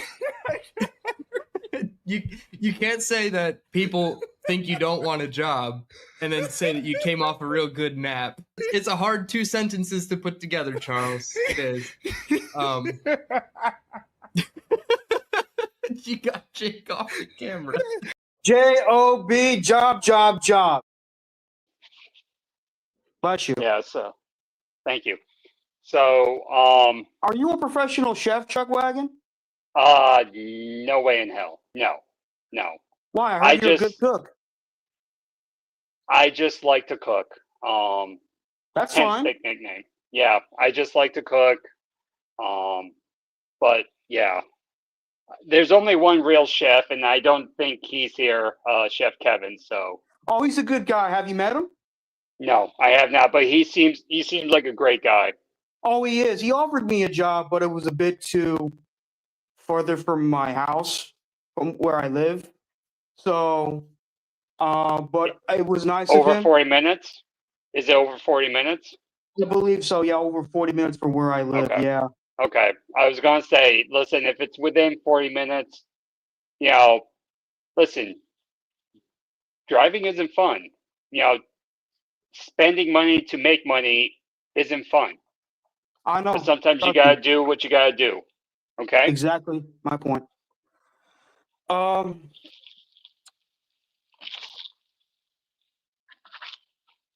Is that a Sean Ellis jersey? I just noticed that. This is a TJ Maxx knockoff that I probably got about 15, 20 years ago, many years ago. I'm sure I got it for like $5 on clearance. I really liked Sean it. Ellis? Sean It Ellis doesn't was a have. very good player. Oh no, it doesn't have his name. It just says New York. It doesn't even say Jets on it. But Oh, at I'm the sorry. time, I look like a Sean Ellis jersey. I really liked Sean Ellis growing up. Oh He was a no, good football player. I pretend. Hey, I pretend it's either Sean Ellis or Leonard Williams. Either one. I Leonard can go either Williams was way. good. Yes, he was. Leonard Williams was good, but I don't think the Jets used him properly. I think they used him more as a defensive end than as a defensive tackle. He was better used as a defensive tackle with the Giants and currently with Seattle than he was with the Jets, but he was a good player. Well, And he was a sometimes good it guy is in the about locker room. scheme. Yeah, It's sometimes definitely it is about scheme. It's definitely about scheme, yes. It's definitely a lot about scheme, also about coaching and motivation. Yes, that too. Hey, listen, I'll say another thing. I understand that it's very hard to root for a team that, has 10 straight losing seasons. Oh, it's I'm not not the gonna. losing that concerns me. It's the leadership I'm concerned with. I can't fault you with that.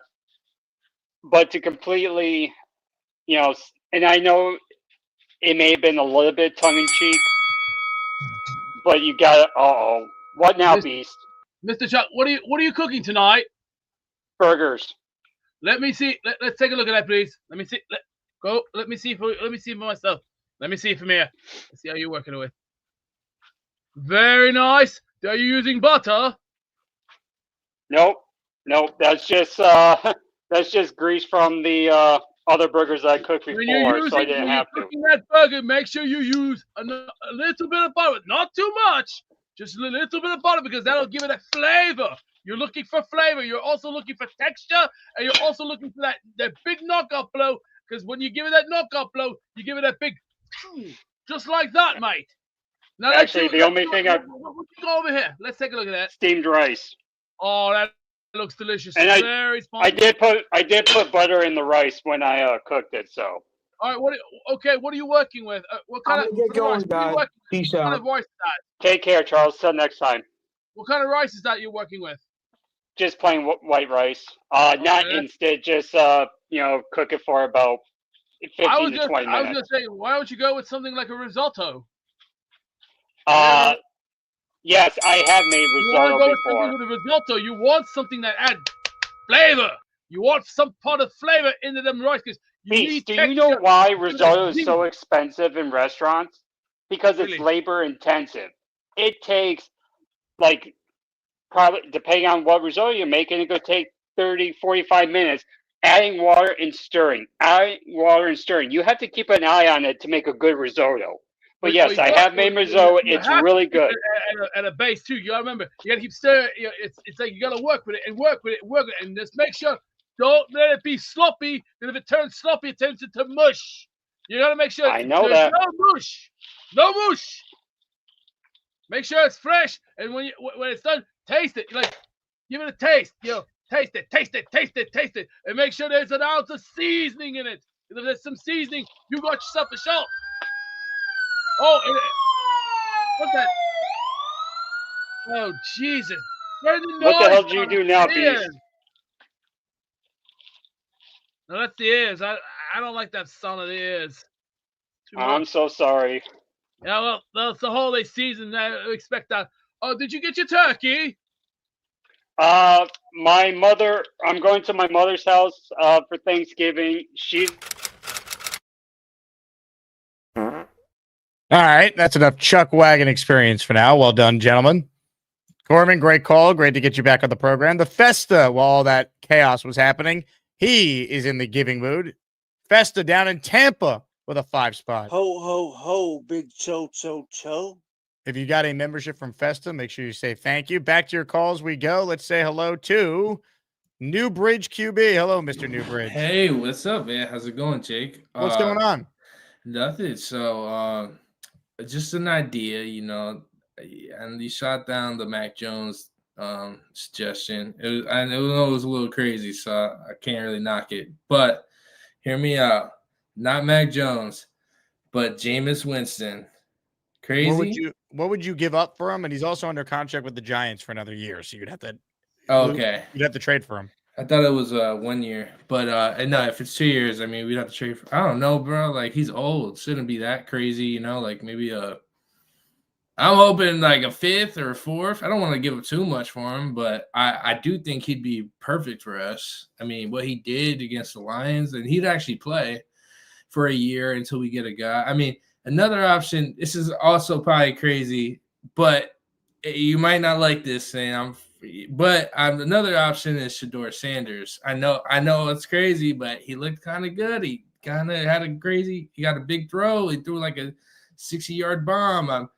I know it's jumping the gun a little bit, but he's already getting the start a second time in a row. I mean, if the Browns just give up on him just because he's not getting opportunity, he might be a nice, cheap. I don't know. I know it sounds crazy, but it's better than reaching on a quarterback when you could get Arvell Reese next Michael Parsons. That's just, I know you really want a quarterback, and I understand why, but I am a little hesitant because I just feel like Well, I mean, if you go down that path or you take one of those guys, well, then what you need to do is trade back into round one or use the Colts show and the Colts pick and get your quarterback there and move up. Like, yeah. So I agree. I mean, I just think it's one of those. I got PTSD from Zach Wilson, and it's like I know not every quarterback Zach Wilson, but it's like Mendoza, Simpson. I know they're solid prospects, but I just feel like we have. I mean, I think Winston would just be a safe bet. I know he's not the answer, but getting someone in the 27 class is stacked. I mean, I don't know. So yeah, we say that though, right? This Yeah. class was supposed to be stacked too. Remember that? Remember when this class was going to be the best quarterback class we've seen? The reason why it's not is a lot of those guys declined, but the reason why it's really not is because the reason I'm having a brain fart, my bad. No, but the reason why it's not is because a lot of those guys are staying. And The reason why it's not is because the guys that were supposed to be good this year have sucked. That's why. True, but like for example, Lenore Sellers, he's really talented. He needs way more. He needs more time though. He's just Sellers, Klubnik, Nussmeier. What's happened to them?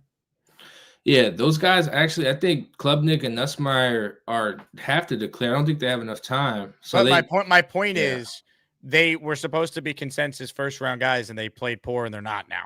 Like, so we could say next year's going to be better. I don't know that. And the Jets might like next year's better, but guess what?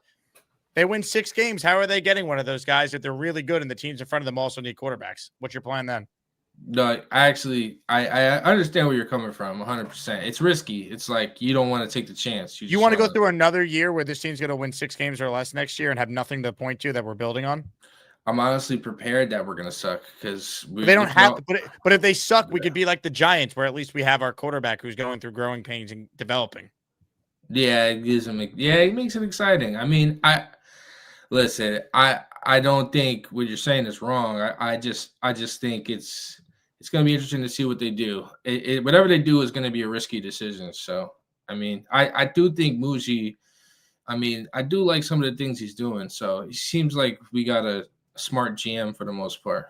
This was Dan Orlovsky's tweet the day after this year's draft. Arch Manning, Drew Allard, Lenora Sellers, Garrett Nussmeier, Nico, Cade, Sam, Mateer, Beck, Moore, Nelson. The only name that if they came out would be a top 10 pick is Dante Moore. And he might not even come out necessarily. I hope he does. I actually think people just assuming he won't. I don't know about that. If he's a top 10 guy, he might. So my point to you is, well, yeah, in theory, sure, they could get the quarterback in 27 and build the roster now. It doesn't need to be mutually exclusive. They could do both. They could get their quarterback this year, have $100 million in cap space, build out their roster, and still have leftover picks, even if they had to trade a few of them to move up to surround the player of their choosing with talent, right? Like, think about it. The Jets don't need to draft offensive tackles. You already have a number 1 receiver. You have Mechie, you have Mitchell. Find another receiver, find another tight end, figure out what you're doing at guard. Like, you're not that far away. Bring back Brees, which is an obvious thing I think they're going to do and they need to do. That'd be smart. You have a lot of picks this year. Look at the amount of draft picks the Jets have. By the way, this Colts pick is now 28. It's not 32. This needs to be updated here. But it gives you a nice idea on, like, the amount of picks the Jets have and are projected to have in this draft coming up. It doesn't need to be either get the quarterback or we can't build around them, or we build around our team and then get the quarterback the follow. You could do both in the same offseason. Yeah, and also with all these amount of picks, we could probably move up into the first round if we wanted to get someone else. Yeah, you could great point. Of course, you could package both the twos to move back into round 1 if you chose to do that. So, no, I agree. I'm here with you, Jake. I'm hoping we find our savior too. It's just been rough. Now, Gator has an observation saying that your beard is also a mustache. Have you? Is that intentional? The double mustache look you got? No, I just can't really grow a beard. It's just part of the struggle, but it's all good. I like it though. I think it's a great look for you. Thank you. Nah, hey man, it's better than it's crazy. My girlfriend likes it. I would have shaved it off, but I've been with her for 4 years and she like thinks I look crazy without it shaved off. Gator says you have 4 eyebrows. 5. Now he goes, now I see 5. And you're right. That was perfect. What's your actual names? Yeah, you call it with a different name every time, so I don't know what to address you as. But you're a good caller. I want to make sure you get in the tournament this year.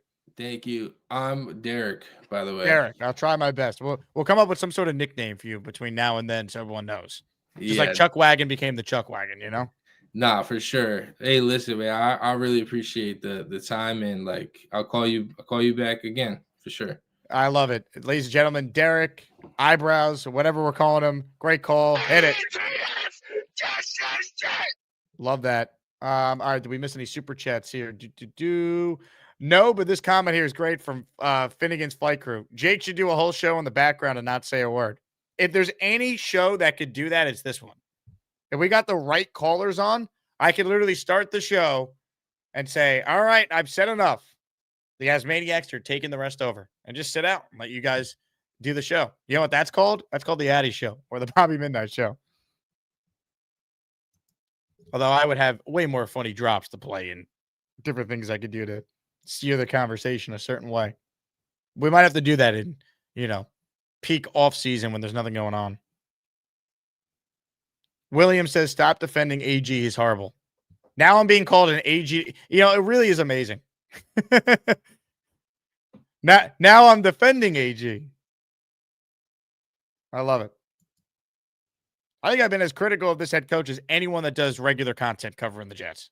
But I'm also not going to sit here and say he was horrible this past game or like this team is, so bad because of him and use the Ravens game as an example. I don't think he's done a good job this year, but I also think he has shown some improvement and he's not going anywhere. So I'm hoping he learns from these mistakes and gets better. Because that's it. I mean, if he doesn't, what are we really talking about here? Right? Like that's the reality. More of your calls right now, ladies and gentlemen. On the Gusbuster Umbrella hotline is someone that many of you find to be extraordinary. Extraordinary. Extraordinary. That's extraordinary. That's extraordinary. That's extraordinary. That's extraordinary. It's quite extraordinary. Quite extraordinary. Women shouldn't vote. Just do laundry and vacuum. Extraordinary. What up, Jake? Hello, Gary. How's it going, Jake? I'm good, Gary. How are you? Good. I got a lot today. I got some good news. I got some worrisome news. Knicks Nets tonight. You excited? A little bit. I mean, I don't have any. It's not like Mets Yankees. I don't hate the Knicks at all. Like the Knicks are obviously going to win. Well, the last time the Nets beat the Knicks, I think Kevin Durant was still on the team, right? I'm pretty sure.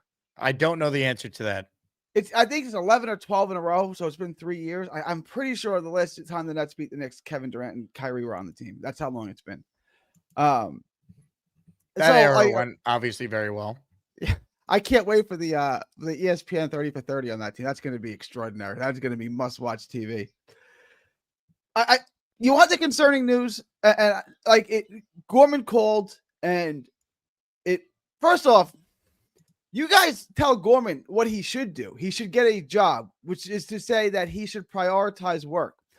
And that's fine. When I say that women should not prioritize work, then I become a sexist. The contradictions and the double standards are quite extraordinary. It's really something to be. You got one guy after another telling Charles what he should do in regards to work. And well, he's a single guy that lives alone who's openly talked about how he wants to get a job. So what? I don't think it's the same thing.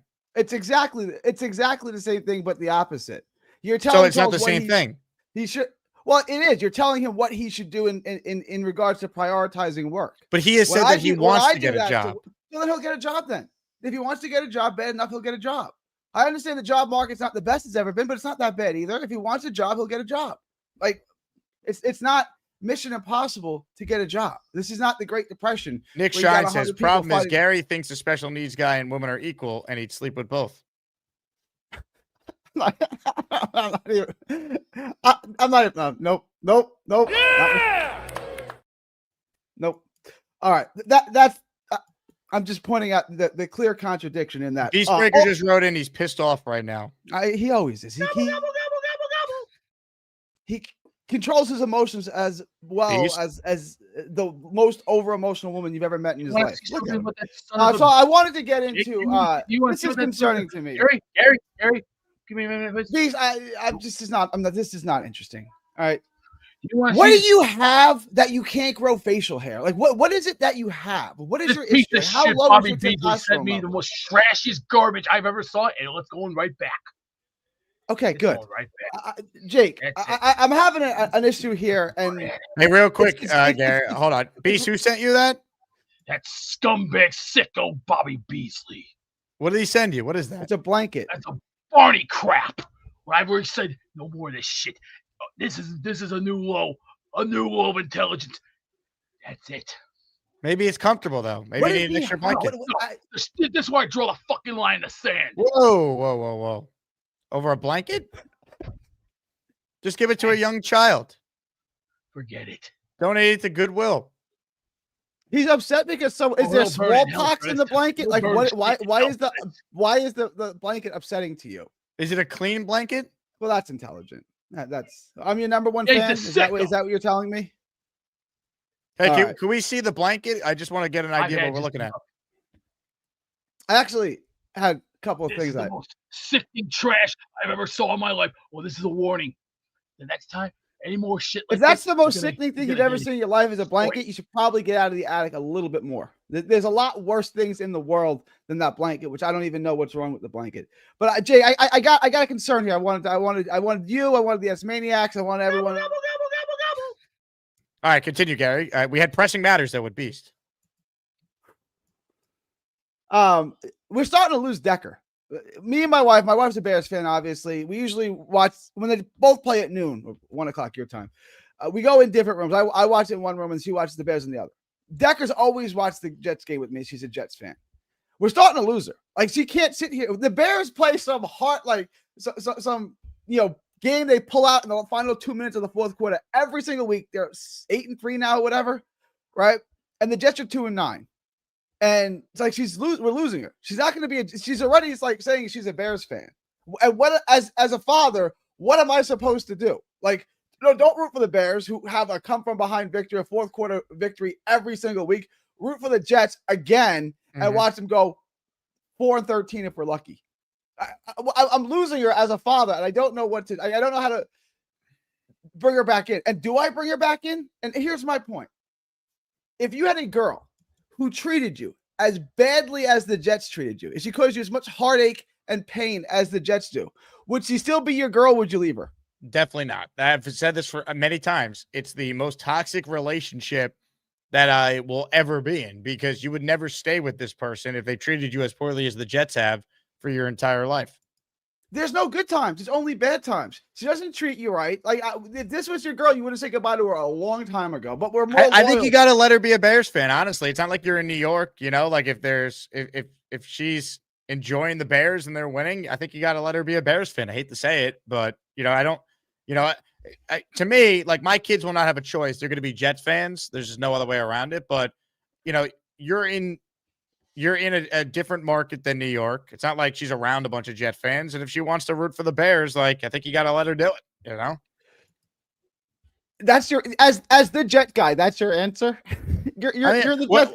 What am I? I don't know, Jake. I don't know. What am I supposed to be saying? Like, root for the Jets, it's going to get better? Like, no, it's not. Probably not going to get better. No, it's not. I have no faith in the head coach. I hope I hope that whoever they draft at quarterback is so good he could overcome that. But yeah, I mean, I think the Bears have a real coach and they have a quarterback, so they're already going to be trending in the right direction for the next couple of years. Yeah, I have no hope that this is going to get better in the short term. Like, I really don't. That's why I try to. We had a private eye in the chat. I forget who it was. There's a guy who's in the chat who's a private eye. You got to find the goods on Woody so we can get him out of here. Everyone's got a dark side. And someone who was born with as much money as him got himself into some dark stuff early in his life. Find the dark stuff on Woody. He needs to go. I wanted to address Benigno too. And the Nimmo trade. The trade's fine. Nimmo, we all like Nimmo. He's a Met. I like Nimmo. He's not good anymore. He's shot. He's broken down. And now he's got 5 years left on that deal. This is a blessing. And a wise man once told me, you root for the name on the front of the jersey, not the name on the back of the jersey. The name on the front of the jersey stays the same. The name on the back of the jersey changes all the time. We're Mets fans. That means getting rid of Nimmo. You can't hate the trade. Like, he's shot. He's done. And he's got 5 years left on the deal. It's a blessing that we could get rid of him. I don't like. I under and it's like I want to keep Alonso, but can we like stop pretending that Alonso is acceptable at first base? He's terrible. It's time to move him to DH. I want to keep him. I'm for keeping him and paying him his quote, but that means you move to DH. Nick Shine writes in, Gary, the problem is with your parenting tactics, you shouldn't have a TV in the kitchen for her to watch. Stick with your agenda and fully commit. I like that. I like this, but we had a TV in the living room and a TV in my office. So I usually go, it depends. The TV in the living room is bigger. I usually let her have that now because watching the Jets isn't even entertaining anymore. So I'll just go in my office. But I usually watch the TV on the Jets on the big TV, and then she watches it in my office. But Pino says if you love her, let her go. My daughter? Decker? Yeah. Yep. Drop her off and never see her again. So I told you the story. My father-in-law is a huge Cubs fan. Being a Cubs fan was like a part of their childhood. They lived in Texas, but my father-in-law is from Chicago. He grew up in Chicago and he moved to Texas, for college and then stayed here. But he used to take him to spring training every year. My wife and her brother. She was taking a Cubs Cardinals weekend it was like what they did as children was go watch Cubs games and go travel with the Cubs. So it was important to him that it was a Cubs fan. It's important to me that my kids are Mets fans. We made a bet. Whoever wins the World Series first, that's the team they'll root for. The Mets got their chance in 2015 and blew it, and the Cubs won in 2016. Okay, my kids are Cubs fans. Cool, fine. I can live with that. I have the Jets. But I don't even have that anymore. And I can't blame her. Like, what am I supposed to tell Decker? No, stick with this team. So now I don't have the Mets or the Jets. Well, I mean, you could tell her, be like, hey, the Jets, you could try and explain to her all the draft picks they have that, like, the Jets are now set up to have this great future. Like, you could try and spin it like, this is year one of this master plan, and you're going to get it in at the ground floor. Yeah. Like, you could try that. Like, honestly, I can't in good conscience tell anyone make their kid a Jet fan if they have another legit option. Like, I think if they were born into it, they don't have a choice. But, like, your wife cares a lot about the Bears. They're watching the games. Like, so I think you have an easy out for her if you want to take it. Like, some people don't have a choice. I didn't have a choice. I think you could try and set up this is the start of this great plan that's coming together. Do I believe that? Not necessarily, but you could try and pitch it that way. It's a hard sell to have her watch the Jets. And then, but in the other room, maybe let her root for both teams until she's a little older and then has to truly commit to one. Yeah. Which is what she said. If you would have asked her in August, what football team do you like? She would have said the Jets without hesitation. Now she would say the Bears, but I like the Jets too. Sounds like I need to send her more as Maniac merch to keep her a Jet fan. Something I don't know what to do with her. I don't know what to do anymore, right? Like I'm gonna lose her as a Jets fan. Like she's gonna be done, and I don't blame her. Like this is horrible. It's really not good. And it's like, okay, the Bears have always been bad too, right? Like the Bears are just the Jets of the Midway, but now they're good. And like it's not that they're good; they win this like spectacular, miraculous game every single week. And like Megan. And sometimes my brother-in-law's over, and they're watching the game going nuts. And what's she going to do? Go watch that and celebrate with them? Or go watch the Jets lose 23-10 to the Ravens again? It's like, obviously she's going to go do that. That's fun. This is like Chinese torture. This is punishment watching the Jets. I will say, watching Tyrod, the net result may not have been that much different. They only scored 10 points. But at least it looks better, right? Doesn't it look better when Tyrod plays than when Yes. I mean, he had 200 yards passing. They had chances. They lost 7 points because of the Brees touchdown that was taken away. I mean, you got chances to see Mitchell. You got chances to see Mechie. You saw a lot. I mean, it only got me 10 points. So it's like, it's not like it was good, but it's not as unwatchable. I would say like when the Jets are third and long, just punt on third down because just on third down, Justin Fields is just going to get sacked. So they're going to lose another 7, 8, 10 yards. So just punt on third down. Make life easier. What do you make of this from Marvelous? Tell Decker she has no right to vote when she's older, so she has no right to make a decision on anything else as per your beliefs. Is this true, Gary? Tell Decker that she has no right to vote. Well, she does have a right to vote, like against common sense. She does when she's 18. So she has no right to make it. No, she can make decisions. I would encourage her to make decisions. And what was the rest of that? Can you put it back up? Or anything else as per your beliefs? No, women make many decisions as far as child rearing and child raising. They can make Lots of important decisions. Like when my doctor tells me one thing and my wife tells me another, who do you think I listen to as far as my kids?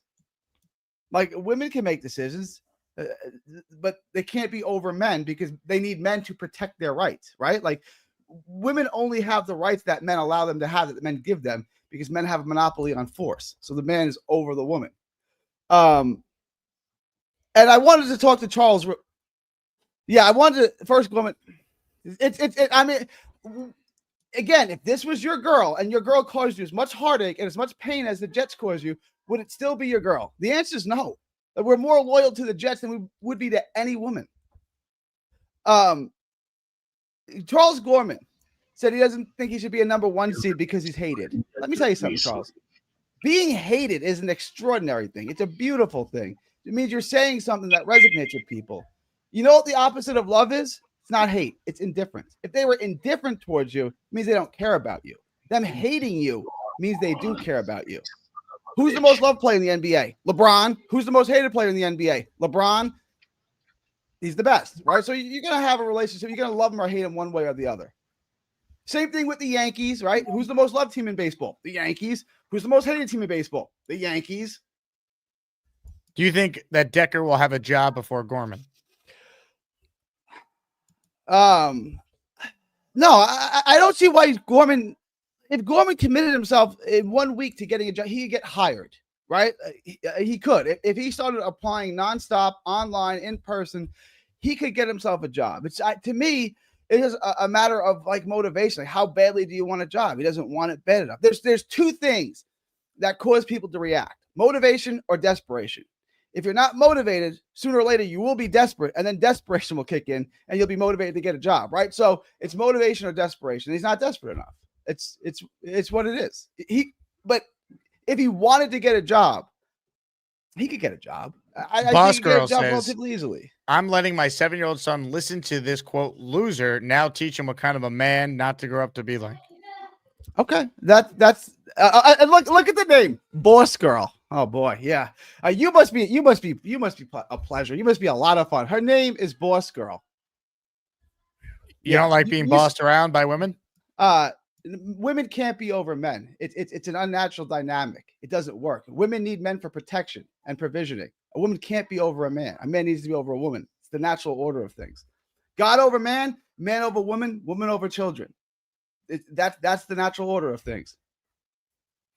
You guys can argue with me and tell me whatever, but it's evidently true. A woman needs a man for protection in some way or another. Speaking of manly men, let's check in with a man who's not doing too great today after Bobby Beasley sent him some sort of blanket. Beast, any updates? Oh, there's going to be hell to pay. You better expect the Red Cross, and you better expect pain, because this son of a bitch is going to get what's coming in real bad. Hey, can you put a light on? It's a little dark in the attic there. I will stand 18 inches away from you, let you throw 5 right crosses in a row at me. I guarantee you don't land one. You could throw 10. You could throw 10 consecutive right crosses at me. I promise you won't land one. Just about had it. Now, this is a war that he's going to pay for, and it's not going to be a pretty one. It's going to be a very bad one. Hey, show us the blanket. We have new listeners that tuned in. They missed what happened. Well, there's going to be a gas can very soon, and a garbage can. I'm going to do what Marty McFly did from Back to the Future 2. Burn it. Can we see the blanket before you do that? I've already made my point loud and clear that it's enough. Hey, but people just tuned in. They didn't see it. I am sick and tired of being insulted. I am tired of having my name dragged through the mud. I've had enough. So your name's being dragged through. I'm just trying to understand what happened, because your name's being dragged through the mud because your arch nemesis sent you a rainbow-colored blanket? Sick. Is there cum on the blanket? Is there smallpox on it? What's so bad about? I don't understand what's so bad about the blanket. What is on the blanket? What is this? Show us the blanket. We're trying to understand. This is disturbing. This is disturbing. What's on it, though? What is around my? I don't want this shit around me. Move from the very general to the more specific. What's disgusting? What is gross about it? What is offensive about that blanket? I've had enough since day one. Ever since this slime No, ball. no, no. I'm not asking you for the, I'm ever asking you since about the that baby blanket. bump Stick to back the in blanket. Stick October, to the I blanket. just had enough of this son of a bitch. He needs to have a cross, but in gasoline, but he needs to be tied to it. Beast, show us what is on the blanket. What is on the blanket that makes it grotesque? This is the most fucking disgusting crap I've ever saw in my life. Open it up. It's Barney and a teddy bear. Is that what this is? Crap. Yeah, it's upside down. We can't. Yeah. Crap. This is crap. Why? I find it crap. All right. This ton of crap. Instead of being emotional like a woman, speak in coherent sentences. What is bothering you about the blanket specifically? What bothers you about the blanket? What's wrong with the blanket? If it was something more important, better than this, it'd be a lot better. But this is So what you're I just draw the line. ungrateful. You just don't like it because the blanket isn't If you seen what he appealing to said you. in that Discord weeks ago, if you saw what you saw in that Discord, Knob will tell you. Knob will tell you. Well, we have Knob's not here right will now. tell Knob's you. cooking up a meal. So you tell us what's wrong with the blanket because Knob's not I find here. it disturbing. And I What find about it is disturbing? I don't like this shit. Yeah, that's a I didn't like tautology. this You know what a shit then. tautology is? I It's don't saying like the it same now. thing twice. I don't like it because it's disturbing. It's disturbing, so I don't like it. Just call it tautology. You're saying the same thing twice. You're not adding any value. What specifically is wrong with the blanket that makes you not like it? I find it disgusting. You keep saying that. What about it do you find disgusting? Shit like this. This is the sick shit that I don't. I understand. What is sickening about the blanket? If it was something more better than let's see, maybe metal or video game wise or rare movies like from Japan, that's acceptable. This is unacceptable. If he sent you the same blanket, but it had iron, hang on. Let me ask a question. If it was the same blanket, but instead of the dinosaur, it had Iron Maiden or Pantera on it, then you would like the blanket? If it was Iron Maiden, Pantera, or Vader, or Motorhead, that's Sure. acceptable. This is So unacceptable. you just don't like the cartoon This is character that's on the blanket. unacceptable. Okay, I got it. There's nothing actually wrong with the blanket other than the logo, the cartoon that's on it. The actual blanket itself isn't damaged. It doesn't smell like piss. It's not covered in smallpox. It doesn't have cum all over it. It's just a blanket that you don't like because the cartoon dinosaur's on it. Correct? Is that correct? Okay. Oh, don't worry. All right. Don't worry. I'm gonna do what Marty McFly did. Burn it. Did Marty McFly burn a blanket? I don't remember this. I know Marty McFly is from. I know where he's from. Back to the Future #2 when he got the almanac. He took the almanac, put it in the garbage, burned it. Beast is not a masculine man. Beast has more feminine traits than I've seen in most women. He's over emotional. He's got double D's also. What is that supposed to do to me, Beast? Is that supposed to upset me? Like this is how a woman acts. When a woman is mad, what does she do? She crosses her arms and gives you the silent treatment. You see what everything about him is ultra feminine. Look how he acts. That's how a woman acts. This is it. All right, like fair enough. As of today, if he shows up on this show, someone's gonna have a shotgun waiting for him because it's gonna be a nightmare on him. That's good. All right, he's gonna shoot me with a shotgun. See, you're lucky I don't take that threat seriously. Because if I did, if I was a P word, that's a legitimate threat right there. But I'm not a P word, so I don't take it seriously. Yeah, well, don't worry. Yeah, don't worry about it. I'm not worried. If there's anything I'm not, it's worried. Later. All right. Don't put too much on this on because you'll have a roasted asshole by the end of the night and going, A Beast Gary call is just a classic. That was the other day, that clip. And how many clips did we just generate from that one? You know, it's interesting. I wasn't sure, though, if Beast was mad at Gary or if he was mad at Beasley. I think Gary thought it was him, but I think Beast was directing his anger at Beasley, so I'm very confused there. Chuck Wagon, what did you think of that? I think he's mad at Beasley. Interesting.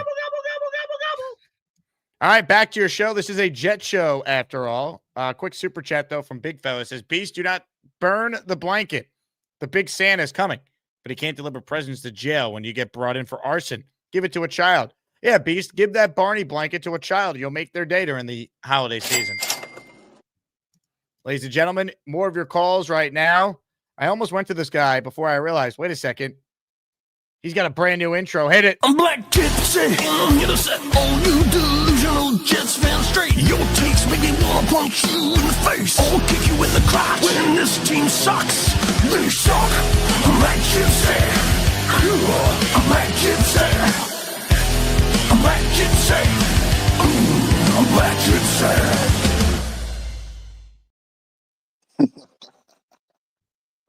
I love the intro, bro. The intro is awesome.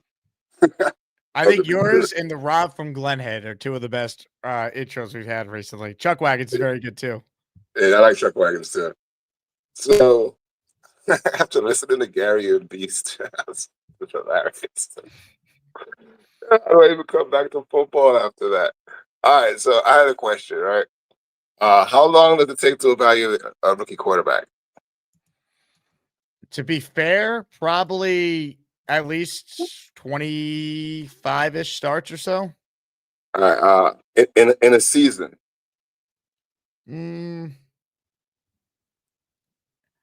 Let's say at least 10 to 12 games, roughly, All right. just to get an idea, like a feel. All right. So the reason I asked that question is I've been saying it all day.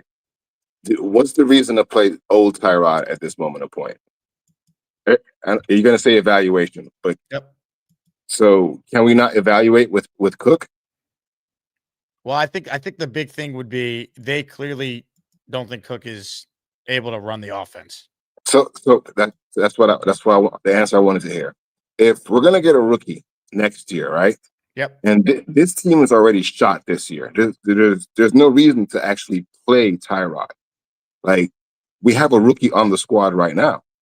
If Tanner and AG can do something, this is the best time to find out because we have a rookie. Yeah, but all rookies aren't created equal, right? He was a UDFA. I know, but still, he's a rookie. Like, if he's really bad, we'll know. Like, but there's a difference between a rookie quarterback in the first round, a rookie quarterback on day 2, day 3, and a UDFA. Like, from a talent level. Find me the UDFA rookie that came in and played well. Tony Romo was a undrafted guy, but he sat for a little bit. Like, I think asking, Brady Cook to come in and play right away, like, that's just setting him up to be a disaster. Like, for the rest of the season, the way I would play the playbook is Tyrod starts, Brady finishes. I agree with that. But that's different than what you're saying. You're saying, yeah, I want to see him though. So like, because everyone says let's wait till the last 3 games of the season.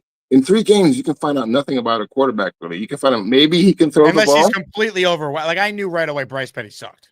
Yeah, I didn't need a whole lot of games. Greg McElroy sucked. Sometimes Luke Falk sucked. Sometimes you just know. So all right, so let's say everyone is right and Brady Cook does suck. Okay, that means that our coaching staff picks 3 bad quarterbacks. Well, 2. They inherited Tyrod. They inherited Tyrod. All right, let's go with 2. And now that same coaching staff that picked the UDFA had no plan for him after picking him. So you picked him and let him sit a whole year and did nothing with him. No development, nothing at all. But AG said we have a plan for him. So when do we see this plan? Because playing Tyrod is just ending Tyrod's career. Like, if he gets hurt, like, he's done. Like, well, that's a risk you're going to take until you get a little closer to the end of the year. And then I do think it would be a possibility we would see Cook at some point. What I would like to see though now, I would make Cook the number 2 quarterback. Just so if he does have to get into a game, at least he gets into a game and gets like some of the first game jitters already out of the way. And then when he prepared, like with Shador, he was bad when he had the, got to come in off the bench because Gabriel got hurt. And then he was a lot better yesterday. It wasn't great, but he was a lot better yesterday with a full week to prepare. So I'm with you, Black Gypsy. What we don't know is what these guys look like at practice because no one's allowed to see it. So I can't answer how Brady Cook compares to Fields or Tyrod because I'm not there. He's probably bad, but it wouldn't hurt to bring him to have him get some reps with the first team. I agree because if I'm losing, I want the better draft pick. Look, let's be real. Like, I understand some still want to win. Benigno was on with me earlier. He wants to win games. If they lose, I'm not that upset. I would prefer them to not have to trade up to get a quarterback this year if they don't have to. And my thing is, if you put Tyrod in, Tyrod could actually win a game or 2. Like Yes. Brady Cook is an unknown if So we're could doing Fields, Tankathon. though. So could Fields, though. Fields has won 2 games this year. Now, Yeah, you could. So like Cook would be the best option if he's a UDFA. Most UDFAs don't make it to the second contract against that team. They normally get traded the second year. Like put him out there and see what he could do. So we know if we have a backup at least. And like the Falcons is a perfect game to put him into. The Falcons defense is good, but it's not great. and you're at Like, home. Yep. and it's a good time to put him in. I want to see what he has. I want to see what Angstrom can do at this point of the season with a rookie. Because when we do have a rookie, it would be about this time that he'd be coming into the season. So That tells me that he's really far away from being playable. Yeah, then. probably. Probably. Unless he starts to become the number 2 at some point within the next week or so. So they are preparing for him to play the last, let's say, 3 games of the year, with 2 of them being at home. Yeah, I always kind of hate that when they do that to quarterbacks. Those last 3 games, yeah, like it always normally destroys those guys because it doesn't give them enough time to really develop anything, and you're not really getting the best out of the team depending on who you're playing towards the end of the season. Like but you're if the getting guy's not ready, he's not ready. Like, yeah, but here's the thing though, we don't know he's not ready based upon who's telling us. The guys that picked the quarterbacks that.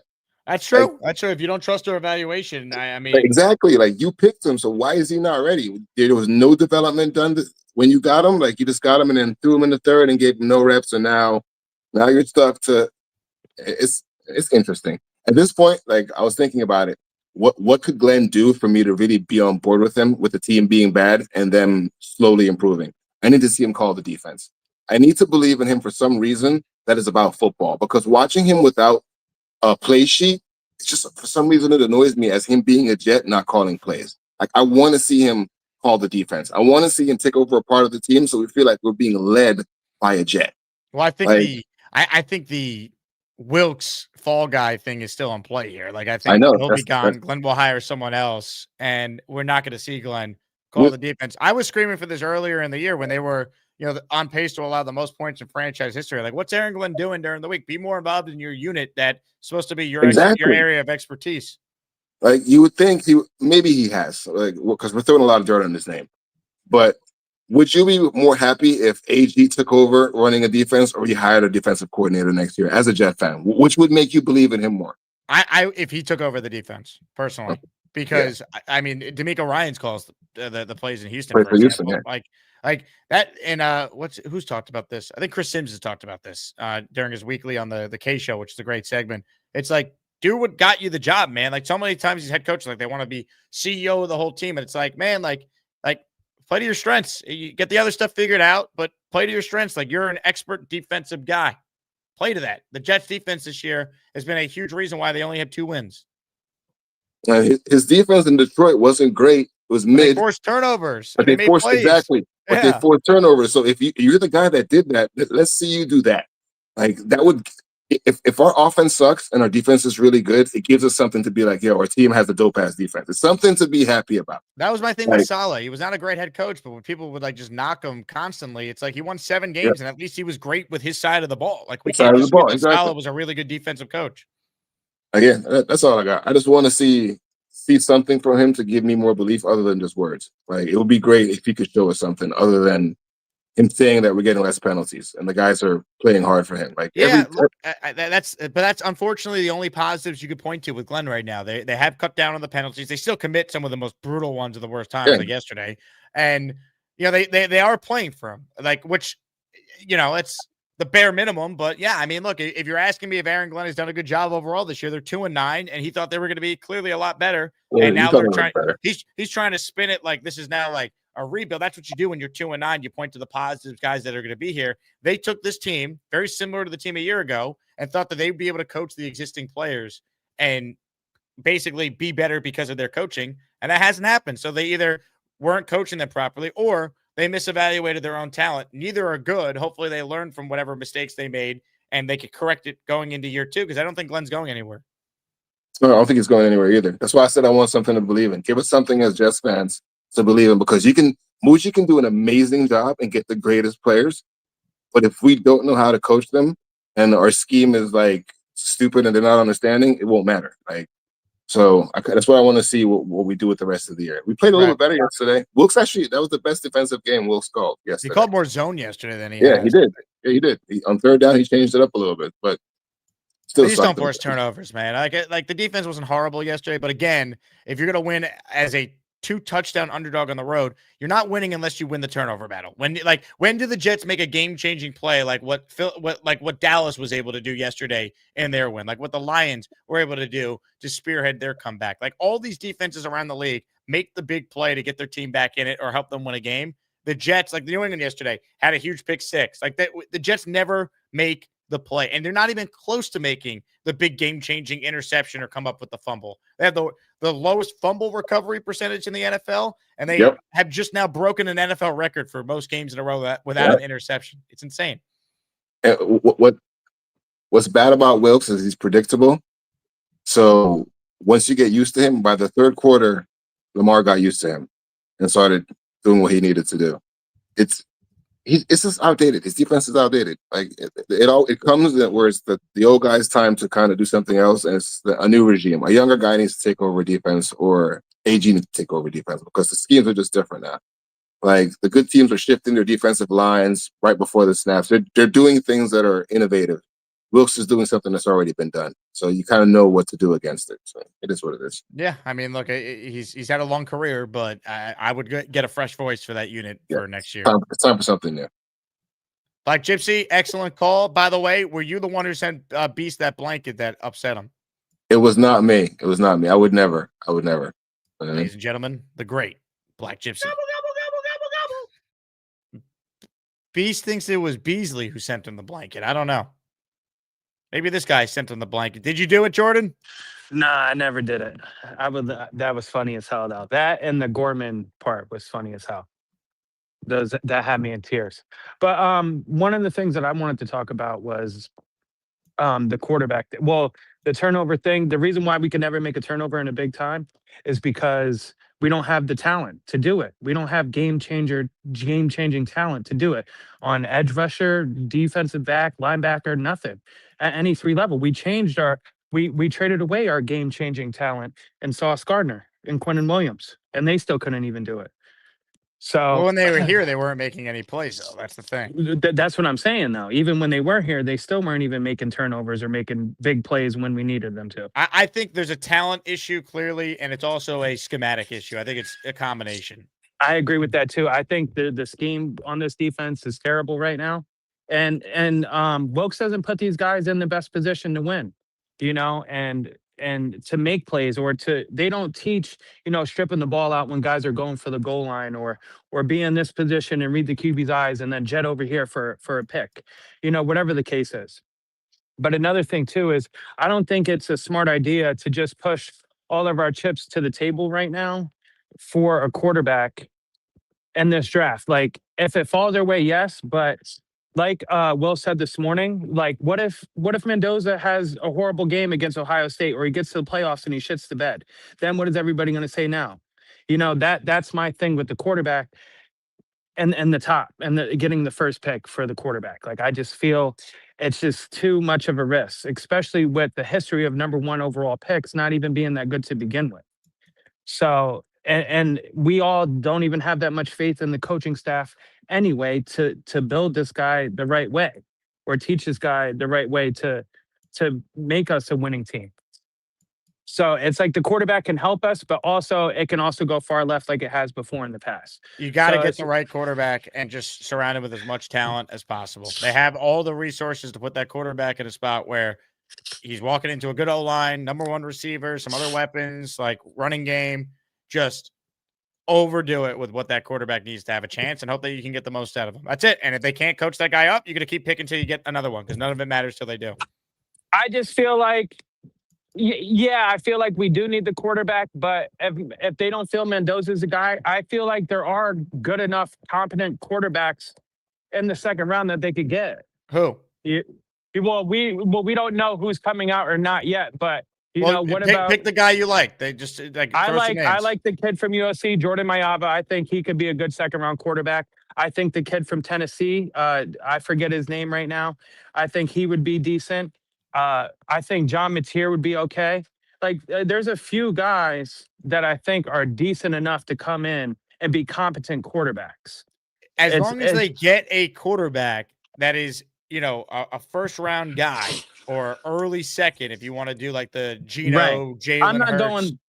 I'm not going past second round without a quarterback. I'm not doing that. then I'll obviously listen to that, but I still think if you play the percentages, chances are the Jets' long-term answer at quarterback is a first-round guy. Like that's Right. most of the NFL. That's like 24 or 25 of the 32 starters are first-round picks. Yeah, but people were talking about CJ Stroud earlier, or like, oh, why don't we trade for CJ Stroud? But CJ Stroud was drafted number 2, and he's a great quarterback, but the O line sucks, so he can't go out there every week and just light it up like he did in his rookie season. Well, I mean, they went to the playoffs and won a game last year too. Like they if they love one of these quarterbacks, Jordan, you gotta get the guy you believe in, not just wait and try and find someone that's okay. I agree too, but I feel like Arvell Reese would be better and help the team better in winning situations. Imagine if we hired Arvell Reese on Sunday to go after Lamar Jackson. Will Great. McDonald I don't know. I don't know if and he's going to Jermaine. be. Abdul Carter was generational too. How's he looking? He's got a half a sack this year. Like I don't know. He might be great, but none of it matters if we don't have the quarterback. Myles Garrett's on one of the worst teams in the league. He's having one of the great seasons you'll ever see from an edge rusher. But he chose to stay there, though. He could have left and went to a winning organization, but he chose to stay once they offered him $40 million. Yeah, but that was my point to you that he's having an amazing year, but because that team doesn't have consistent quarterback play, they're not any good, and they haven't won anything since he's been there. Right, but they also have a decent coach who can put guys in position to make plays and be okay. It's just mainly their quarterback situation too. They're not, because they don't have a quarterback. That's my point to you. So the Jets need to use all their premium resources to get a quarterback, because that gives them the best chance to find their long-term answer. Yeah, but it's just but my thing is, Mendoza isn't like this overly talented guy where we just need to push all the chips to the table for him. Is what I'm trying Trevor to say. Lawrence was supposed to be that guy, and he's mid. So it doesn't matter. You take the best of what's there, and you surround him with talent, and hope that he is, mentally. They say he's one of the smartest quarterbacks that's come out. He's deadly accurate. That could win with Tanner Engstrand. That's a Jared Goff prototype if I've ever heard one. So even if we draft a quarterback and we take a receiver with our second first round pick, and how many games do you think the Jets can win if they had Mendoza then next year with another receiver too, a first round receiver and Mendoza? How many games could the Jets win? I think they could probably win 8 or 9. Yeah. If he plays well, I mean, it's not rocket science. If he plays like CJ Stroud or Jaden Daniels, they can win more than that. Yeah. Well, what if he plays like Caleb Williams did, but didn't turn the ball over that much, and then like the second year, it's like a vast jump? Well, the jump for Caleb had everything to do with the new coach they hired. So, I mean, that's the factor in this too. Yeah, but he wasn't too great, but he showed flashes, and then he just has this thing where he could miss a lot of throws, but I feel like that's I'm not comparing him and Mendoza as the same people. It's just I'm just trying to have a little bit of comparison, because I just don't see it with the Mendoza guy. Yeah, he's good for okay, so what if they like Ty system. Simpson or Dante Moore instead? They take one of them. Like, you might not like Mendoza. Maybe the Jets like one of these other quarterbacks that comes out better. Point is, Jordan, there's a way for them to still get a damn good player and also get their quarterback this offseason. They have a lot of picks. But yes, I agree with that. But I also feel there's more ways for them to fill out the rest of the holes and on the team. Yeah, but there's no bigger hole than quarterback. The quarterback situation, if you get the right quarterback, can mask all these other holes you're talking about in a major way. Yeah, but then that's just going back to what we did before and putting all the pressure back on the quarterback. No, it's not. No, it's not. The pressure was the pressure wasn't on the quarterback. Zach Wilson just sucked. He just wasn't good. They picked the wrong guy, and they stuck with him way too long. They tried to move on from him, and unfortunately, Aaron Rodgers got hurt 4 plays in. That team was ready to win. They had a good enough team around Zach Wilson. He sucked. But Zach also, nobody was able to teach Zach how to play quarterback. He would just throw the ball whenever and however. I just don't think he was very good, honestly. I agree with that, and too. Unfortunately, Greg Knapp passing away, I think, was a big deal. A very tough situation for his development. He was specifically hired to be, Zach's quarterback coach, and he tragically passed. I mean, that's no one's fault. That's what happened. I agree. It's just the last thing I just want to say is I just feel like this team's not in a position to be giving away draft capital to push all their chips for the number one guy. That's all Now I'm that's trying to say. fair, but I think it depends on what the draft capital is, right? If you I tell me agree. it's 1 first-round pick and a second and 27, like the mock draft scenario from ESPN this past week played out, I would do that if that's the guy they want. Like, I think that's totally fair. You traded 1 first and a second, and if you make that deal, you still would have 3 first-rounders in 27 and 2 second-rounders this year. So I'm still loaded up with assets. I'll make 1 trade back and recoup what I just gave up. And now I have a quarterback and all these picks. It's a no-brainer. If we start talking about 3 first-round picks, then I might have to think about it and go, it's not worth it. I'll take someone else into the first round or on day 2. But I'm going to operate under the premise the Jets are probably going to not have to trade away as much as some have intimated. And I think that first mock from ESPN was a pretty good idea of what I think it's going to cost at the end of the day. I agree with that. I just, it's just tough with the quarterback situation because usually we're hearing like generational talent, but it's like a pick 'em, any of these 3 guys could be right. And that's why you just need to pick the player they like and hope that they have what it takes to coach them up. It's exactly the point. Yep. I appreciate it, Jake. Jordan, good call. Appreciate the back and forth. Bobby Moneybags in the house. Hey, now a 5 spot of channel memberships has just been gifted by Bob in Vermont. Hi, everybody. This is Bob from Vermont. I am Bob, of course.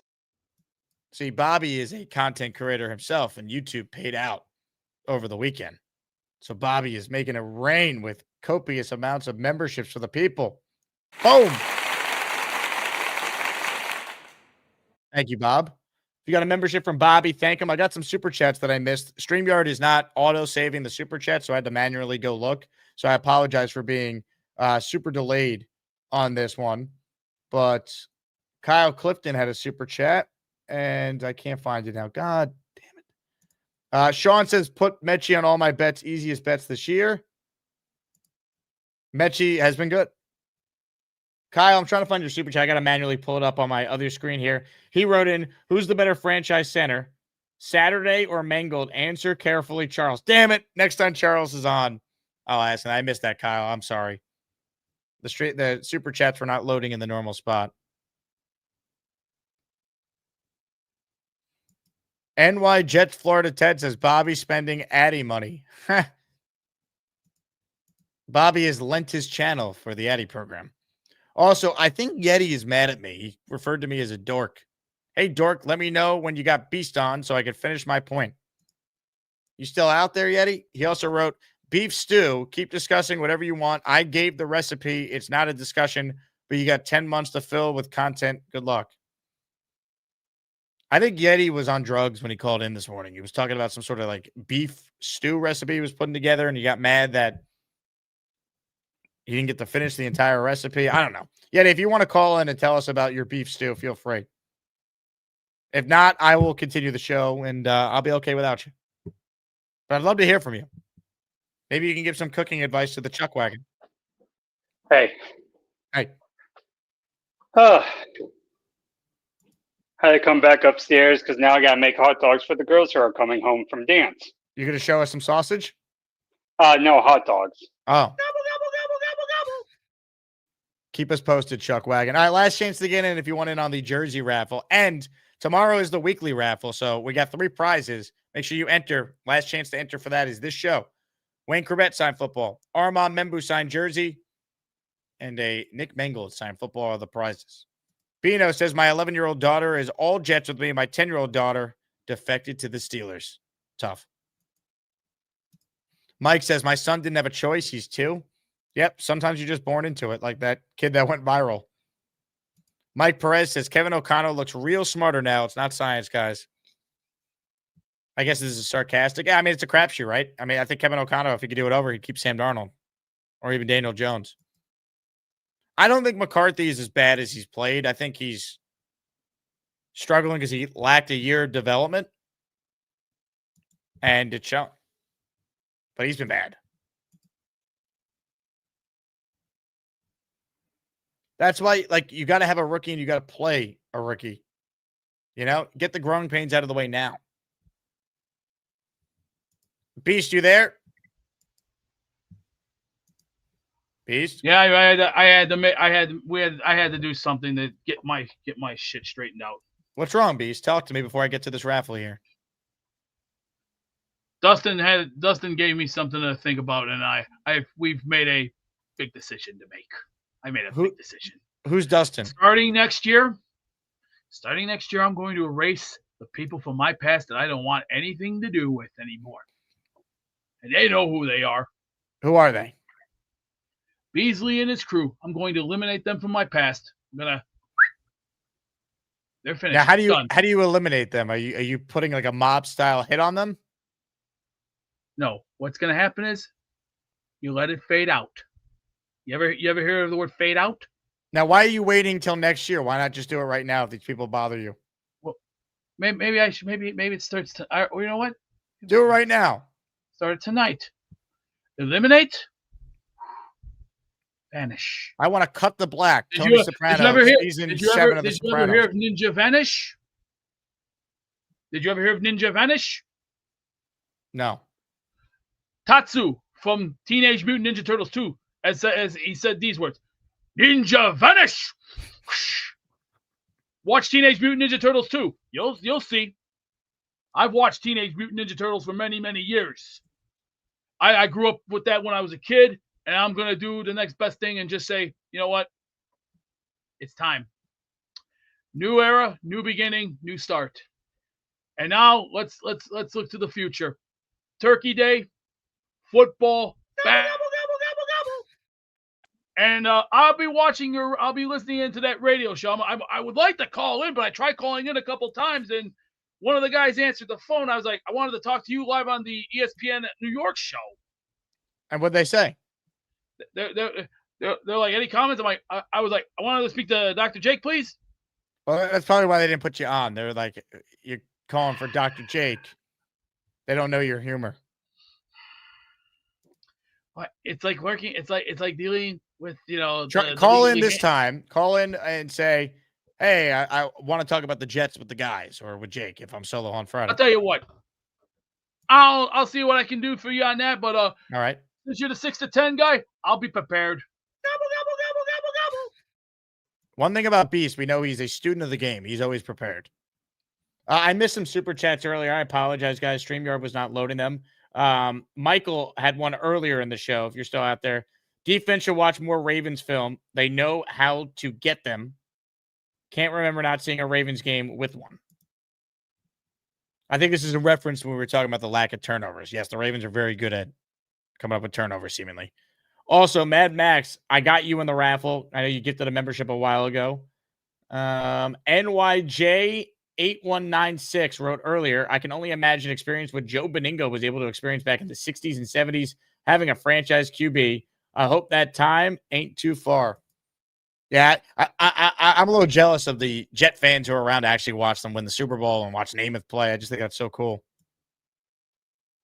Because, like, when we watch highlights, it's like the quality from the 60s and 70s. Like, people that actually got to go to games and watch it, like, seeing it in real life. Like, I envy that. It's so cool. Let me make sure I didn't miss anything else here. Last chance for the raffle, by the way. Dropping bombs. I got you in the raffle. I know you gifted one. It's not auto-saving my super chats, though.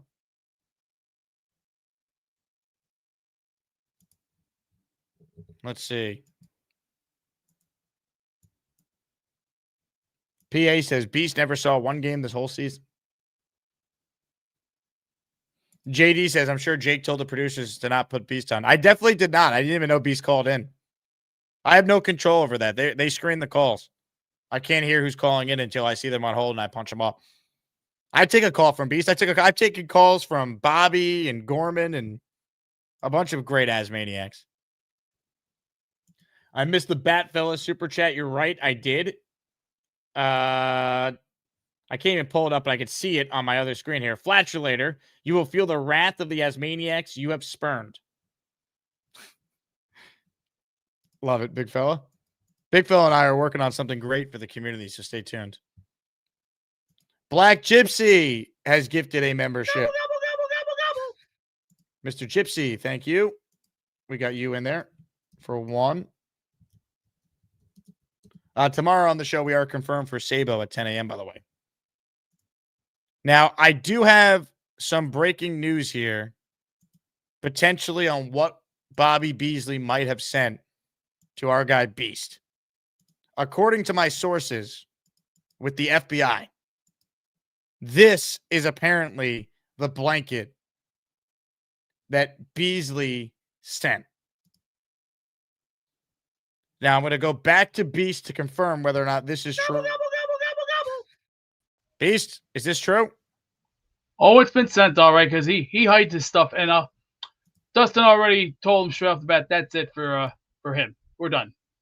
We're tonight. We've already eliminated it. Tomorrow, a new beginning, a new chapter. So you've erased Bobby Beasley. You've done it. I've already called bye. As someone once said, he was the weakest link. Goodbye. Did you ever watch The Weakest Link? Did you ever see that show when you were a kid? The Weakest Link? I have not seen that one. It's a game show. I think an old lady hosted it. I know I've seen it before because Stone Cold Steve Austin was on, Stephanie McMahon, Triple H. But I'll send you the link of the video I'll show it to you. Maybe you'll get an understanding of the show. It's an old game show. I've only seen it once. I wasn't too crazed for it. I was more of a Chuck Woolery guy. I'm a Scrabble guy. I like Scrabble and lingo and even, Hey, this was sent to me by Bobby Beasley. He's claiming this is you. No way. I find it disgusting and disturbing. This is disturbing. As of tonight, we're erasing this. Beasley, you got another thing coming. We will not stand for this fake photos of Beast in his Barney blanket. That's it. As of tonight, this is where it ends.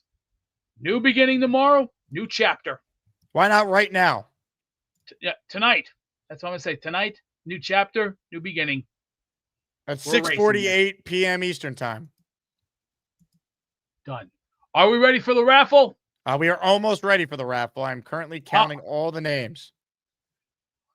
Well, tomorrow I got to go to the store and I got to pick up apples and oranges for the turkey, and then I got to go to PetSmart and go pick up some peanuts for the little guys, and then get ready for Thanksgiving because I'm ready for some gobble, some stuffing, some mashed potatoes, some rolls. How much you putting down on the plate, Beast? What happened? How much you putting down on the plate? Not too much because I'm going to have my turkey taco. The turkey tacos are good. I see. If you do them very properly, take your time on this. Don't overdo it. Just take your time and do it slow. Slow. All I'm gonna say is just do it slow. Hey, how do you make your turkey? And when you cook your tortillas, use your fingers when you're moving the tortilla. Like use your fingers. Don't put your hand on that because you'll burn your damn hand. Just move it with your fingers. That's all. Just move. Just move it with your fingers. That's all. And then again, flip. Another 30 seconds. Another flip. If it's ready, out. Simple shit. Simple. Little bing bang boom. Yeah. Pish, pash, posh. I see. Pish, pash, posh. Or you could say bada bing, bada boom. How you doing? And for Christmas, you know what I'd like to get for Christmas? Two or three shirts. Let's see. One is from one of the places that I like, which is number one, Tedescio's. I like that. I like their place. They got some great subs. Giovanni's is number 2, and then last but not least, Crispy Pizza. Are you familiar with Crispy Pizza? Have you ever tried it? Crispy Pizza? Yeah, Crispy Pizza. I think I've had some Crispy Pizza in my day. Yeah. Well, the one guy I've been watching, oh my God, I like the guy when he says, hey, when you put on the distribution, make sure no slop jalops. We're not gonna have slop jalops. And when you have a pizza, fold it like that, and then get a crunch into it. And I'll tell you, some of the craziest things that those guys ever make is, let's see, a Sicilian pizza. You make square pie pizza. You can also make regular pie pizzas. But the one I like the most, I would like to try is the hot honey. The hot honey pizza with the ricotta on it. That'll be for the future. But are we ready for that raffle? We are. Shout out to Nick Shine, who wrote this, says we needed another $5 super chat to get on the wheel. # Team Beast. And now, ladies and gentlemen, for the second time tonight, are you ready? Ready. Jake Asman fans, are you ready?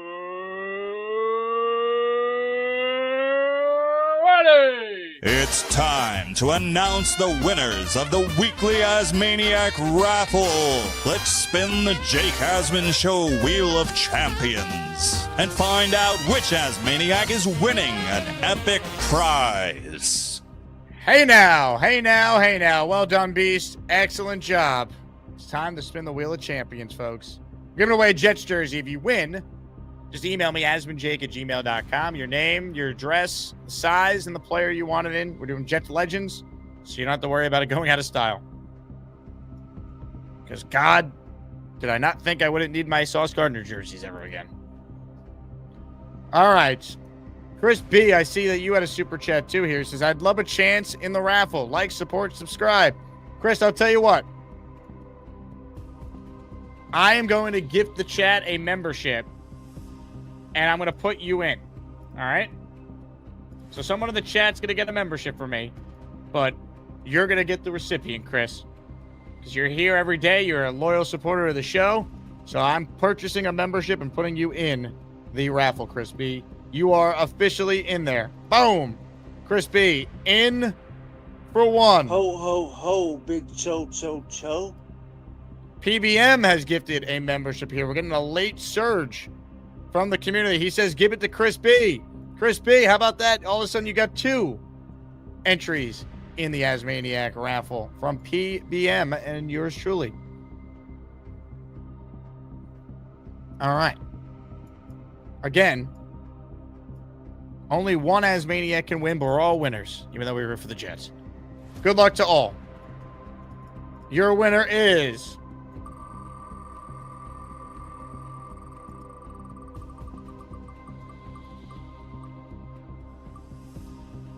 Mike Perez. Let's go, Mike.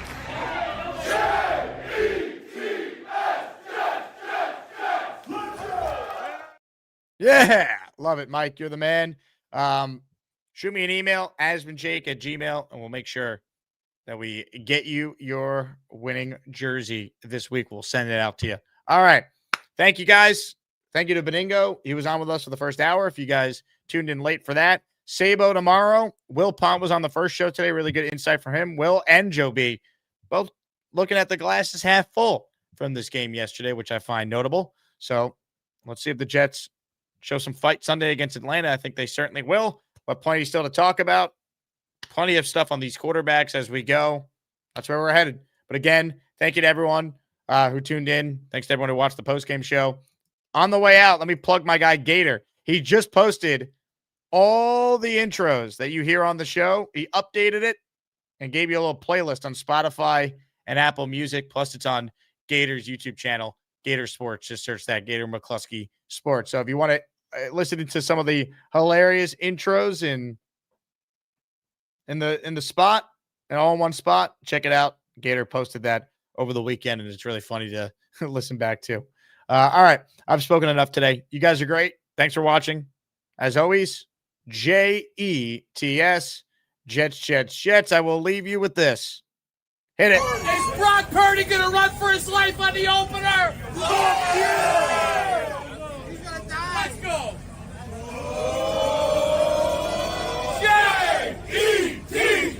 Jets, Jets.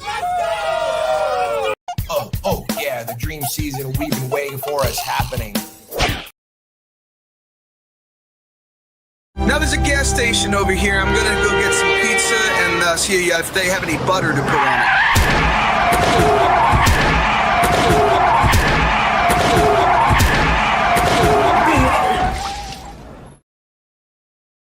Hey, here's the deal. Just got no chance unless you click on that like button. And you gotta make sure you subscribe to the Jake Asman Show. You don't, you can get the f*** out. Now let's go, Asmaniacs. We're built for this shit.